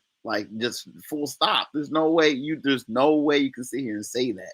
Jazz music is there's so much. It goes without saying. I don't know if he thinks that culture is a will to power, like Marimba and E would say. He said that would be the Asili. That, what I'm saying, because our Asili is not the same as the Asili that is the dominant one, that it basically does not exist. I think he might be getting his terms mixed up. But to say that we have no culture, but I don't think he got it mixed up, because he made the whole point of saying that, name taboos and, things that, even though he's saying it from, I guess, the other person wasn't American. It's like, I wouldn't say the same thing to a Jamaican or to a Haitian or to a Bahamian, to any African. I wouldn't say that to Black people, that they don't have a culture. The fact that they trade and craft is a culture. Your work can be a culture. How you do your work in a way that has an essentialness to it, and that flourishes can be added onto it. It's like, if you can make a vase, but you do things to the vase that have a practical meaning, let's say, and then that practical thing is just elaboratized. I don't know, like making a hook on a vase and then making that hook fancy. That's culture. And then all of a sudden, it might not have a hook, but there's ways that things progress over time. Call and response. That is genuinely Black. People try to fake the call and response, but the call and response is a Black thing. Yeah, he's out of pocket. He's he's what you know what I'm saying. He's out of pocket, man.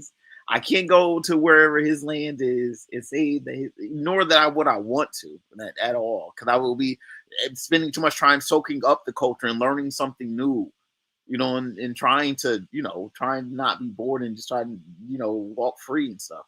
But like, yeah, I don't have anything else to say. He's out of pocket, man. I mean, just yes, he's doing too much, man. He's doing too much. Let me try one more time at this. Let me see if I can get it on YouTube, but it's probably not the whole thing that we would have seen before, but I'll try it. See. Here we go. In this country are the only groups, they have no culture. It depends on who you meet, where you meet them. But currently there's not an African American culture? No. Yes, there is. What is it? Name 2 value systems in the African American culture. Value system? Yes. Name 2 taboos in the African American culture system. Name 2 traditions, by the way, in the African American culture system. There is no value for freedom if you don't understand what it is. The concept of free. You have to have a foundation on which it would balance when you ask for it. Civil right, they give it to you. You have no culture. Nancy, you've been here, born here. Why would you be surprised if I say African Americans don't have a culture? What, twerking? So anything but I feel like African American culture has definitely you say mainstream. No, you say the word, the African American culture. What is it? Okay, like fine. Like hip hop, not hip hop. I mean, I don't want to. Yes, I feel like you haven't thought about it. It's fine. Don't make things up. I'm not making it up. Okay, I feel like then educate me. You feel. You should know. You were born and raised here. Yes, but I have a. Are you African American? I'm Haitian American. That's correct. Do you see why you were being specific with that? Because anybody who encounters you already knows you before. If they know you are Haitian, at least 2 things comes to their mind. What is that? If they've been to Haiti, they can look at work ethics and they say, yes, Haitians, I know them. Service industry, they know where they do well. Food, they can say yes. And even language, Creole. Right. And they can say, oh, I love Haitians. Mm-hmm. Because they saw the culture in abstract before they encountered you. Mm-hmm. So people go over the bridge of your culture, your tradition, your customs, and that helps them to know how to address it. Exactly. I'm saying to you, any people who ask for these things, which are abstract, freedom, for example, independence, for example, and civil right, for example, voting right, for example, you must have a foundation on which these things are going to balance. Because the people there have to uniformly agree with consensus. This is our way of life. The do's and the don'ts involved in our culture. Even you have to create an artificial culture. Is that why the civil rights movement is considered dead? It's dead and useless. They got it, but they could not balance it on any foundation. Yeah, again, African Americans in this country are the only groups. I think that kind of solidified my thinking that he sounds dumb. He sounds crazy because he's not explaining what I think he's trying to get at.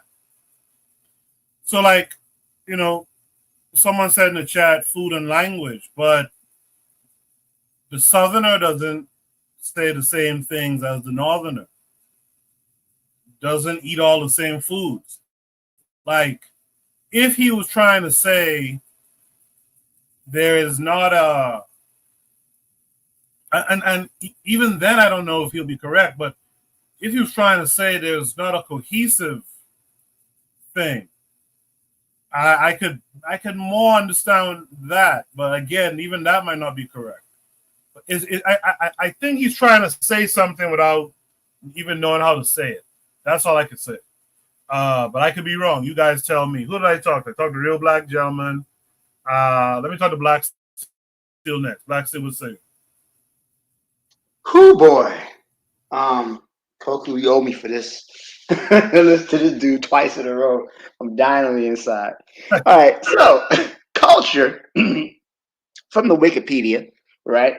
Culture is a concept that encompasses the social behavior, institutions, and norms found in human societies, as well as the knowledge, beliefs, arts, laws, customs, capabilities, attitudes, and habits of the individuals within these groups.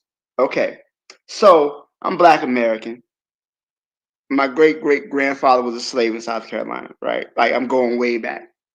So there are many aspects to Black American culture, right? And again, it's also regionalisms as well. A Black person in New York or in the Northeast might not have the same ideas of culture. Now, one thing within our African American culture that has been taught is respect to elders, right? You respect your elders. That is something that is taught from a young age. You respect your elders, respect your mother, respect your father, so on and so forth, right? That is something that has really been brought into our culture. Another thing is the church, right?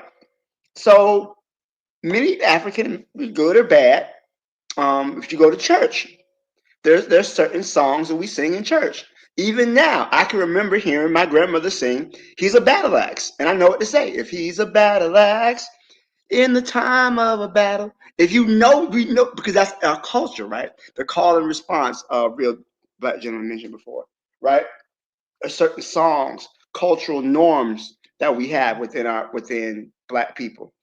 Certain foods that we eat on New Year's Day. You have black eyed peas and collard greens. That's something that we have. And why? And that goes back to taboos about we have. You don't wash your clothes on New Year's Day because you're gonna wash your blessings out. That's a cultural taboo. All right. That means we have culture. He's talking about civil rights and everything else like that. Civil rights movement is not a cultural thing. That was a movement for Black people to have access to the rights that we were entitled to as American citizens. So I don't know who this dude is, but to say Black people, Black Americans don't have culture is ahistorical.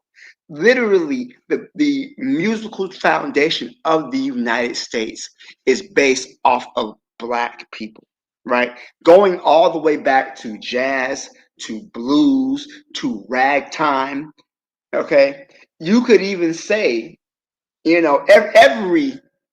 every musical creation, rock and roll, was created off of Black people.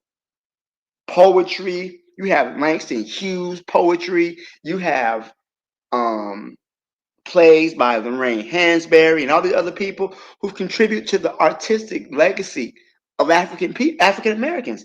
And to say we don't have culture, it just says more about you than about African Americans. But we have plenty of culture, right? I'm older, one thing about young people, right? If you get to a certain age, right, they recognize you as an uncle or auntie, right? Some of my students, they call me Unc, and that's a part of our culture because throughout African American history, right, we were oftentimes sold away from our loved ones, right? Sometimes you could be sold away, and we would create new families. We called it fictitious kin, but it was a way for us to recreate those social bonds that we may have lost through our enslavement. That's a cultural adaptation to oppression. So again, this dude doesn't know what he's talking about. I'm kind of mad he's being platformed, but I kind of understand it though, right? You put a black face out there and you have this black face saying the same stuff the white people say as a way to kind of digest it a little bit better. So it's sad, but it's not unexpected. So I'll leave it there. Thanks. Yes, sir. I saw RBG in the chat say, "Not snitching on your peoples and them." That's really an Italian gangster thing, though. That was an Italian thing. There was a time when Black folks really was on that Italian tip, and they were naming like rappers. At one time, was calling themselves Luciano and all kind of shit like that. So Just point that out. With that said, let me hear from Brother Anthony on this one. Anthony would say. Yeah. Okay. All right now. Yeah, that's B. I heard. I'm gonna take a different position than everybody, man. What I don't know if it's different, but just another side of the coin. I'm gonna look at it this way. All right. Let me try. I've been trying to get this lined up right, man, because I was listening to everybody else, and I don't want to repeat the same thing. But okay. All right. Now this brother, and he is our brother. He's our brother. Okay. This brother, his knowledge of African people in this country probably come through the media. We got to look at that for a minute. His knowledge doesn't come from being among African people in this country, being on the ground, being in the southern United States, where the real culture of African American people comes from. Like the sister was saying, hip hop and the musical genres and stuff like that. Okay, yeah, that's part of some things that came out of our culture. But hip hop is not our culture. Hip hop is not culture to me. I mean, I would put that more like a subculture or a genre of culture or something. But like I said, this brother, his knowledge of African culture in this country probably comes through the media. Looking at television, you know what I'm saying? Because what all the things he was talking about, how they don't respect this and that and that. That sounds like the kind of conversation that, you might hear some brothers and sisters from the continent or from the other parts of the diaspora outside of America say about black people in America. And it goes both ways. We say shit about our people too on the other side. But I'm saying, all these words like they don't work hard, or or they lazy, or whatever. All of the things that you might hear some of these colonized Negro men say on both sides. Like I say, so their knowledge comes from television, from the media, just like our knowledge about our people on the continent and about in the Caribbean and places come from the same thing. They're from the media. Oh man, I heard them Haitians crazy. Them Jamaicans crazy. Whatever. Them Nigerians, them Liberians, they crazy. We get all that misinformation from the media instead of learning from each other. Okay, that being said, Coco, I seen this brother who was talking about, he was the same kind of brother, but he was from the Caribbean. And I can't remember whether he was from Jamaica or Haiti. And it made me think about something you said. And he was saying the same kind of stuff about Bahamians that y'all didn't have no culture. As a matter of fact, not only that, you know what he said? He said that y'all not even real Caribbeans. You know what I'm saying? I'm like, well, man, but technically, they ain't in the Caribbean. So I mean, this kind of madness, this kind of misinformation, this miseducation among us, among our people, it goes both ways. I mean, from all of us. Now, if he was to really learn about what black culture, what African culture is in America, he would have to come to the southern United States to see the culture. And then, like you said, black people in New York or in the Midwest or California. Well, remember, those black people came from the southern United States. They came from there. And they carry things like they food. You can go to Harlem and still get soul food. You know what I'm saying? You can go to a church in Harlem and still see people getting in the spirit when the music playing, you know what I'm saying? And seeing people shouting. You know what I'm saying? You can still see that. All of that's part of our African culture that came from the South. And that culture that came from the South came from Africa. Now see, this brother, I think in his mind, he's saying, okay, now you left Africa as Yoruba, as Fawn, as Akan, and as these different ethnic groups. You went over here, you lost your language, or they took your language, they took your custom, they took your drum, they took your music, and he look at it now, you don't have none of that. And I think when he see us now, and we're not with that, what we had when we was in Africa, he's saying that's why he's saying we don't have culture. Because we don't have our Yoruba culture. We don't have our Akan culture. We don't have our Bakongo culture. You know what I'm saying? I think that's what he's saying in its purest form. And he look at it and say, well, where's the culture? Where's your taboos? Where's all of the stuff like this here? But like I said, it comes from a lack of knowledge. No, he not knowing what the culture is. Because like Black Steel talked about, the culture encompasses a lot of things. You know, it don't just be, it's not just one thing, it's several things. And you can't separate the spirituality part from the culture. And like one of the biggest things is like, I grew up, I don't know if Black Steel did, he probably heard of it. I know Bakari probably heard of being from Mississippi and me being from Louisiana. But I know when I was a young guy, we used to pass by houses and see these, and pass by yards and see these trees with these blue bottles on them. And I wonder, what are those blue bottles? You know, so my grandfather, grandparents, and other older people told me what that is. You know what I'm saying? And that was a way of capturing evil spirits. And this was something that went back to West Africa and Central Africa. You know what I'm saying? Now, see, he don't know that. He don't know that. I think I heard Sister Shell saying something about the broom. You know, and I heard somebody talking about the black eyed peas, about the, you know, and the collard greens. Well, you know, that's something that we as African people in America do, but that goes back to the Yoruba people of West Africa who ate, they called them cow peas, black eyed peas, and they ate them for good fortune. We eat them for good luck on New Year's. No, we have a tradition where we sweep out the house and we sweep everything to the front and out the front door, like sweeping out the bad shit. No, all of these are things that go back to the Congo, into West Africa.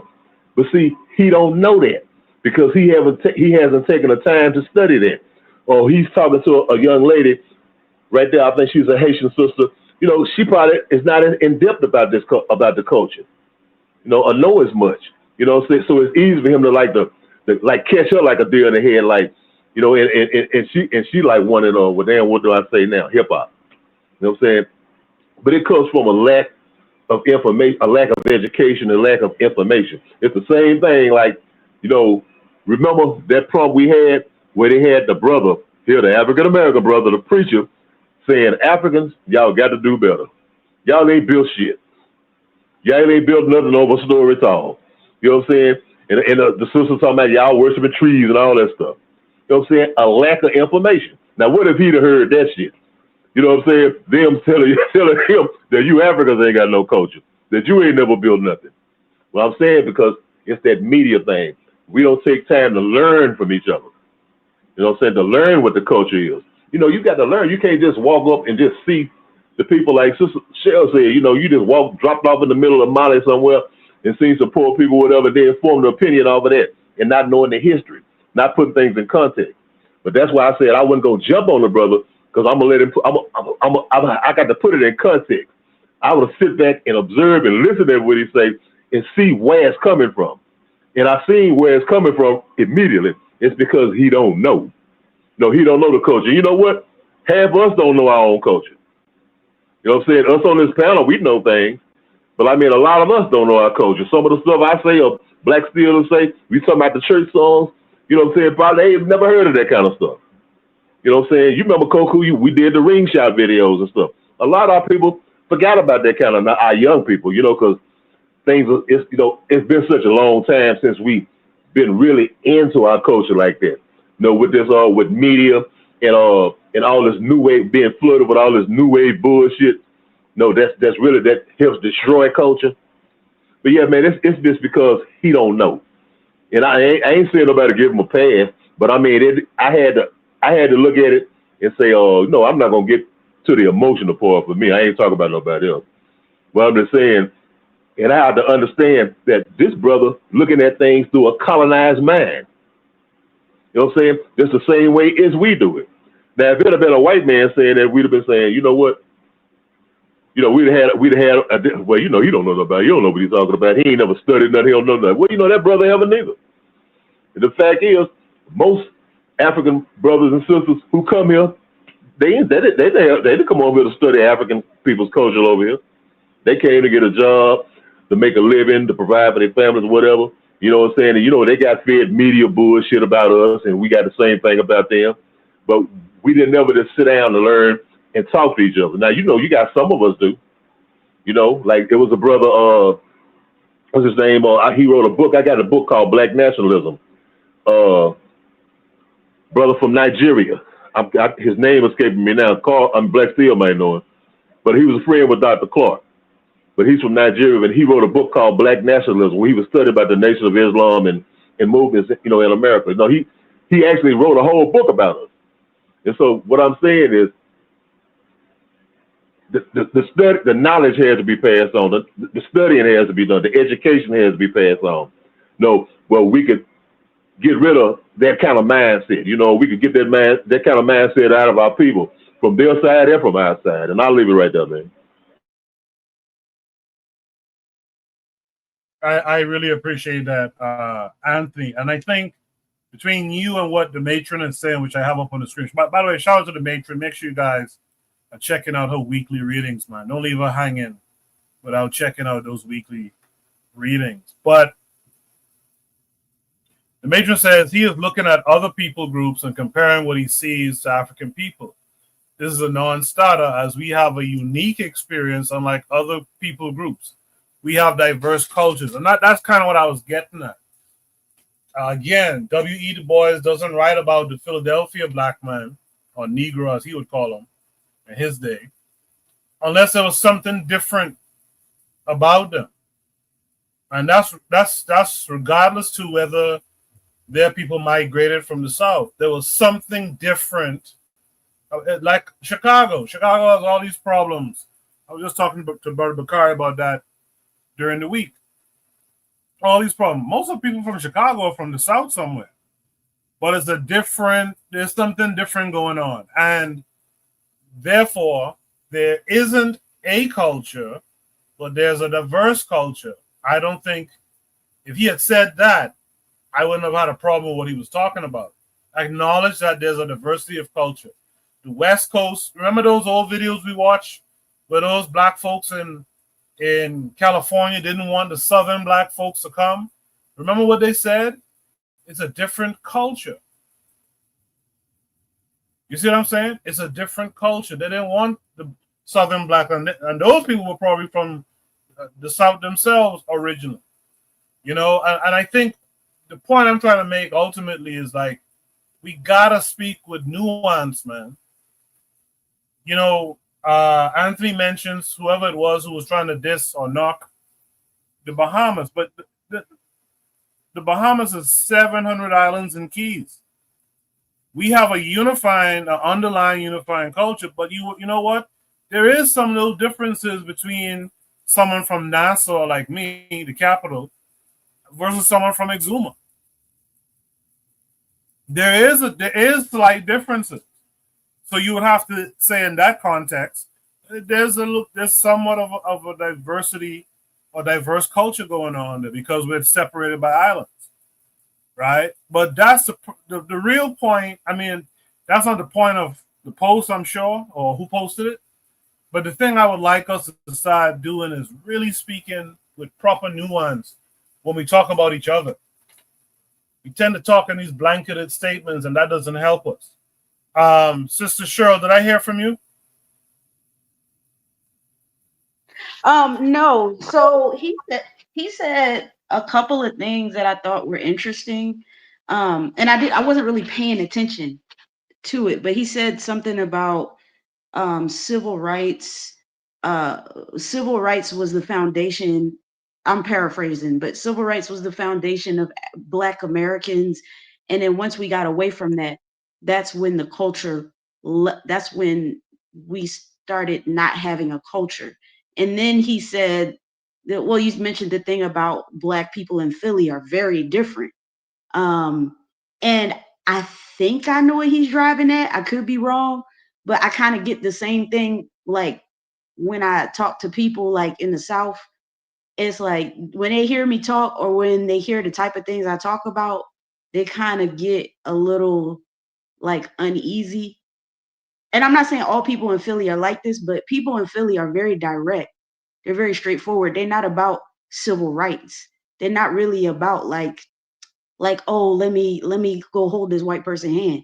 They're not really about like cheesing in front of white people. Like you are always going to have those group of people that's like that. But if you talk to a regular dude on the street in West Philly, he's not going to be like, oh yeah, civil rights. We are all human and we all got to be together. They're not really like that. They're not hard on it like that. So maybe I think this guy is a stark integrationist, and I think I'm willing to bet it's either one of the two. He either got a white wife or a non-black wife, or he hang around a lot of white people. And also, I think, I think somebody did say this in the chat, but I think this interview is staged, definitely, because even the Haitian sister, she looking like she want to say a lot of stuff, like to him. When he's saying like, oh, black Americans don't have no culture, and she just sitting like, they're kind of like mainstream. Like, what do you mean? And that indicates to me that this guy, like most people his age, they're not really into social media like that. So that's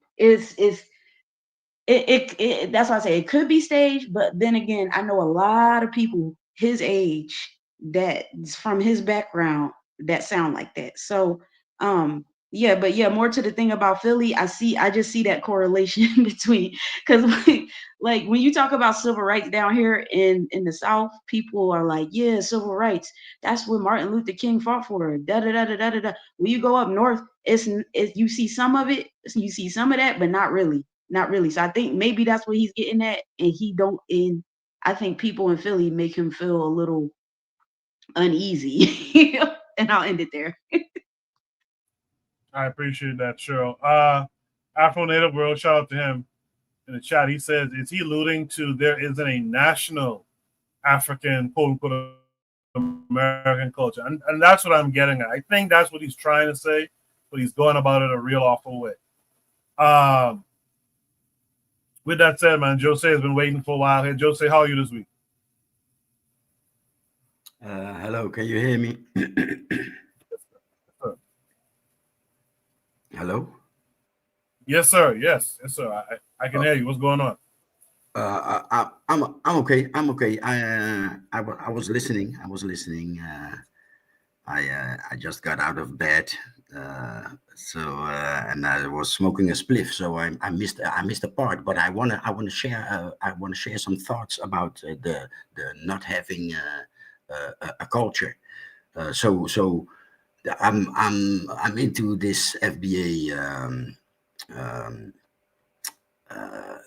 I don't even want to call it discussion, but so sometimes I partake in trolling FBA, and so this subject is sometimes this is sometimes the subject, and I've thought a lot of it. If you look at hip hop alone, I have difficulties calling that a culture. Funk alone, I have difficulties calling that a culture. Why? Because it's not passed on to the next generation. Blues, where are the black blues bands and talents? You don't see black kids playing instruments anymore. You don't see black kids dominating breakdance. You don't see in the Netherlands, you don't see black kids dominating. Well, yeah, there's a lot of in the Dutch hip hop scene. There's a lot of black youngsters. But do you understand what I'm saying? So that's when you zoom in. But if you zoom out, you definitely do see a culture, a distinct culture, a distinct Black American culture. In like in the Caribbean, you have a few. You have the flavors that fall the reggae family. So you have raga, and you have whatever toasting, and that's clearly a distinct culture, right? Then you have the salsa from Cuba and the Spanish-ish branch. So and that's also a distinct culture. So what I'm trying to say is hip hop. I may have discovered hip hop in the Netherlands before African Americans from another city than New York discovered hip hop. Do you understand what I'm saying? But if you look at umbrella wise, if you look the umbrella is definitely an African American culture, and I wanna call all these names: hip hop, blues, jazz, disco, rock and roll. Maybe all of them are children of jazz. That's But anyway, if you zoom out and look at it umbrella wise, definitely there's a culture, but I thought the previous speaker had a point with the civil rights movement. So integration put the culture in other people's hands. So that's why now with anything that you come up with, the industry takes it as a trend and uses it to sell yet another lifestyle. So it's not really in your hands. But umbrella wise, if you look at it zoomed out, yes, there's definitely an African American culture, but I'm afraid you don't have the power over it anymore. Thanks. That's good stuff, Jose. By the way, before you guys respond, Afro Native World has this question. He says, I didn't think regionalism was as bad here as other countries where cultures, even black ones, are divided by region. What say the African American folk on the panel? Are African Americans together regardless of region? So that's one question, but I like y'all to, if you have a response for Jose, I think Anthony may have some pushback to something maybe I or someone else said. So Anthony, you go ahead, but also touch on what Jose said and what Afro Native World said in the chat. Okay, I think Jose was spot on, man. I like what he said. I pretty much agree with it. Okay, and my thing was it's okay. I said pushback. It's small pushback, not a hard pushback. It was to you, Koku. And what I was saying when you was talking about how the culture in different cities outside of the South, areas outside of the South, like in New York or Chicago or LA. Okay, what I would say is this right here. No, those Africans who went to New York, they have the same culture that we do. In Chicago and LA, they all have the same culture. We speak the same African American vernacular. We worship the same way. We eat the same food.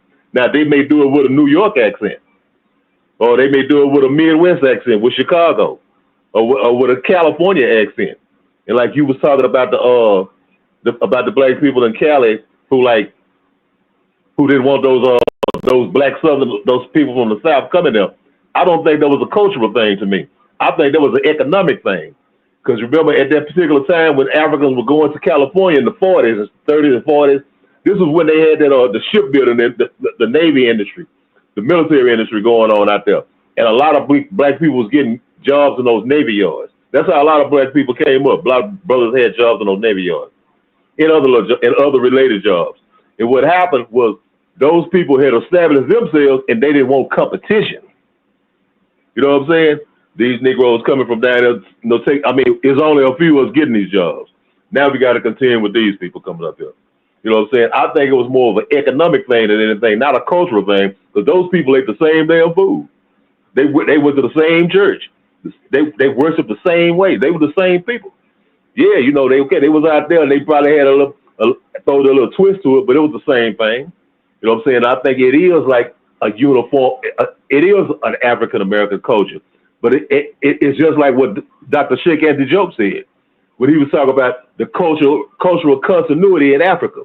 Yeah, you got Yoruba, you got Akan, you got Zulu, you got Bakongo, you got Xhosa, you got all different kinds of groups of people in Africa, and with different spiritual belief system and cultural belief system. But it's always a cultural continuity in it. They still related though, and you see a similarity in all of them, even though they might speak it with a Zulu accent or with a Xhosa accent or with a Yoruba or a Akan or a Bambara or Wollo, different accents. But you know what I'm saying? But it's still a similarity. That strong similarity that you can tell that they come from the same tree. And I think it's just like Africans in this country and like all over the diaspora. You know, I mean, whether you in Haiti or Jamaica or the Bahamas, you know what I'm saying? They all got a little something that's similar. You know what I'm saying? They got Obi in Jamaica. I think they had Obi in Bahamas and in other parts of the Caribbean. You know what I'm saying? They got voodoo in Haiti and they got voodoo in other parts of the Caribbean. You know what I'm saying? We got different practices and way of doing things, but they all similar because they come from the same tree. So yeah, we have different accents. We might do it with a New York thing or with a Chicago thing, you know what I'm saying, or with an LA thing. But it's still, I think it's still, to me, it's the African American culture, just like it's the culture in Bahamas. You know, they may be different in Nassau than they is from the Eczema, where you was talking about, or any other part of the Bahamas. You know, I'll leave it at that. That's all I wanted to say. It wasn't a hard pushback, just a little bit. Yeah, my slight pushback to your pushback is the people in the video actually said it was culture. It could have been both because you're adding a whole other dimension historically that's not captured in that video, but in the video itself, they said it was a different culture. Yeah, I think they was wrong though. Okay, sure. Any other last thoughts on this prompt? All right. Well, before we exit, I want to thank Jose for joining us tonight too, by the way. But I will like to get shout outs from folks of anything positive in your black world, your neck of the woods, anything you saw in the news. Let's give some shout outs, some positive shout outs before we leave. Let me just go down the line. Black Steel, what would you like to shout out this week? Let's see. What can I shout out? Not really too much of a shout out this week, you know. Hope everyone had a good week. I want to shout out the panel for doing a tremendous job. Very good topics tonight. So I'll shout that out. Thanks. Appreciate your shout out to you for the speedy recovery, and you rejoined us this week. So I appreciate that. As always, I appreciate you, Black Steel. Real Black Gentleman, what would you like to shout out this week?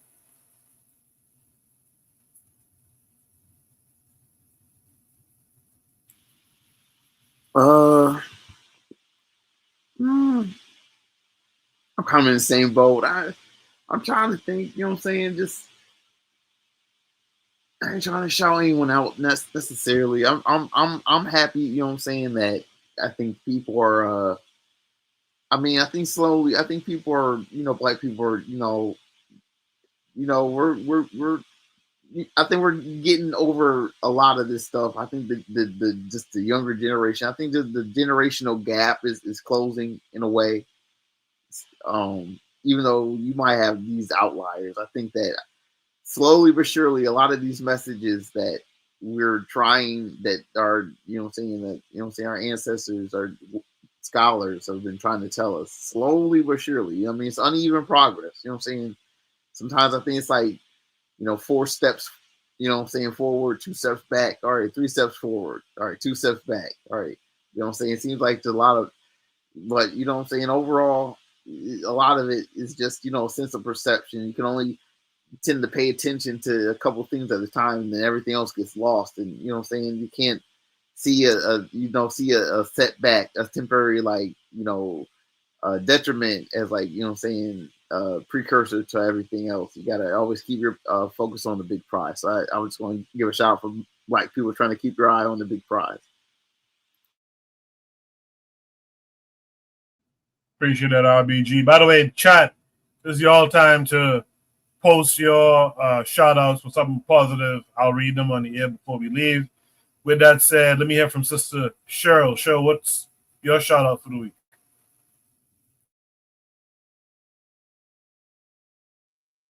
I really don't know. I guess shout out to all of the Black people who think they're, I don't know, Native American, indigenous. You know, shout out to them. They, you know, They just confused, you know. It's just if Africa start winning tomorrow and everything, you know, America fell and everything in Africa was great, they be talking about how they African now. So, you know, shout out to them. Shout out to their confusion. They'll come back one day. But do we want them back? Though is the question. If you go over there, you got to stay over there. That's my thoughts on it. You can't save everybody.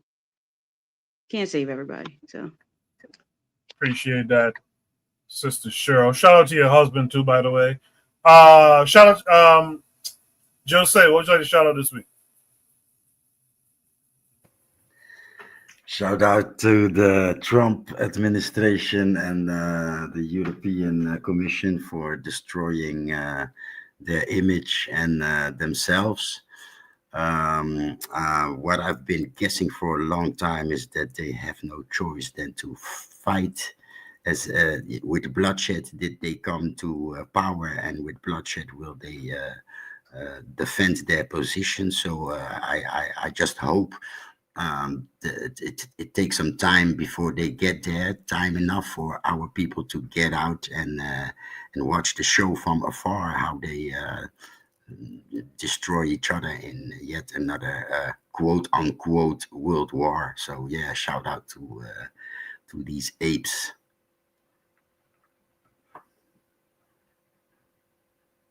Oh, appreciate that, Jose. I didn't know you were done there. In the chat, Trigger Happy says, yes, he thinks captured another spy. So shout outs to that. War Drum says, shout out to the panel and Bitter Mad podcast. Shout out to the ancestors.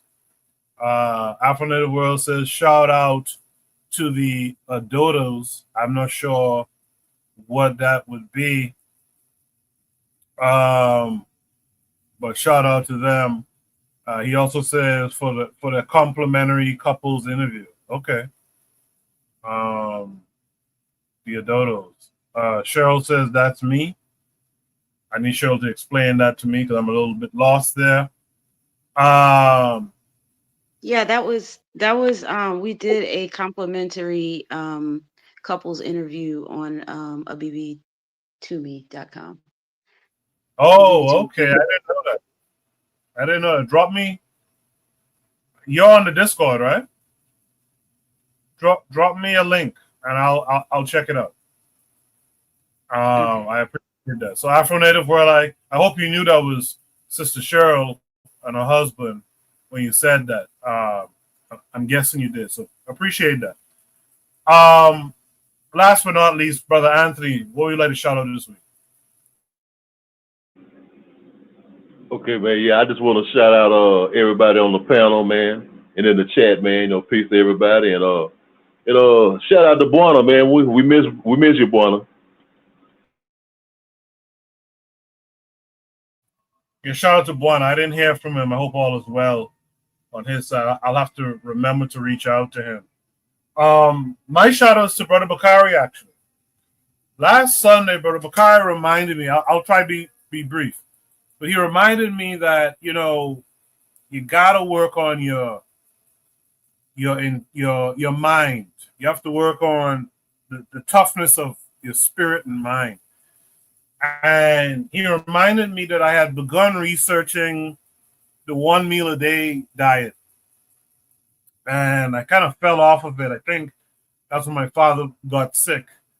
And I fell off of it for some months. And I went back this week and I finished doing my research and put together a meal plan. So shout out to him for that. Also, Bakari said something to me in that conversation that I want to share with you guys. The time for arguing ideas and ideologies, we gotta move past that now. We gotta start preparing ourselves. You know, we gotta become preppers now. Like how white folks talk about being preppers, we gotta be preppers now. We gotta talk about how to prepare for anything that could threaten our existence. And that's something I'd like to do a little bit more in the future here. I'll talk about it more in the future. But that idea of preparing your minds, preparing your bodies,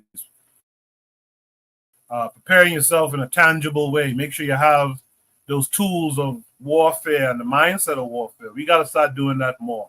And I really appreciated him sharing that with me last week. There's something else he shared with me this week, and I can't think of it right now. But that I am thankful for. And he, in the chat, he says, shout out to the panel.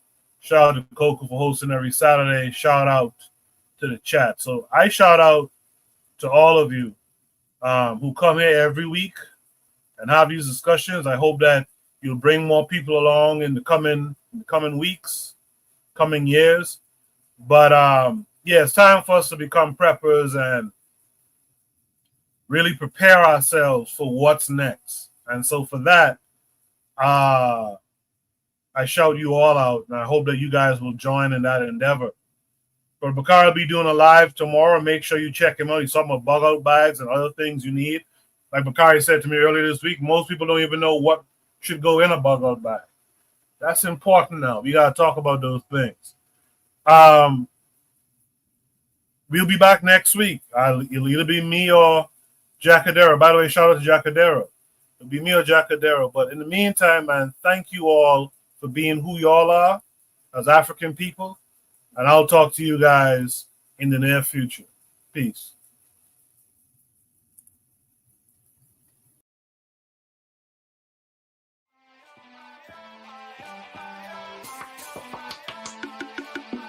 Thanks for listening to the Bitter Medicine Podcast with your host, Koku. If you like what you just heard, we hope you pass along our web address, bittermedicineblogs.com, to your friends and colleagues, and share our show to all your social media. Be sure to check out our archive section on our website for previous podcasts. This has been a KWAZ radio production. Join us next time for another session of the Bitter Medicine Podcast. Follow us on Facebook at Bitter Medicine Show, Twitter, Bitter Meds, Tumblr, Bitter Meds, Instagram, Bitter Medicine.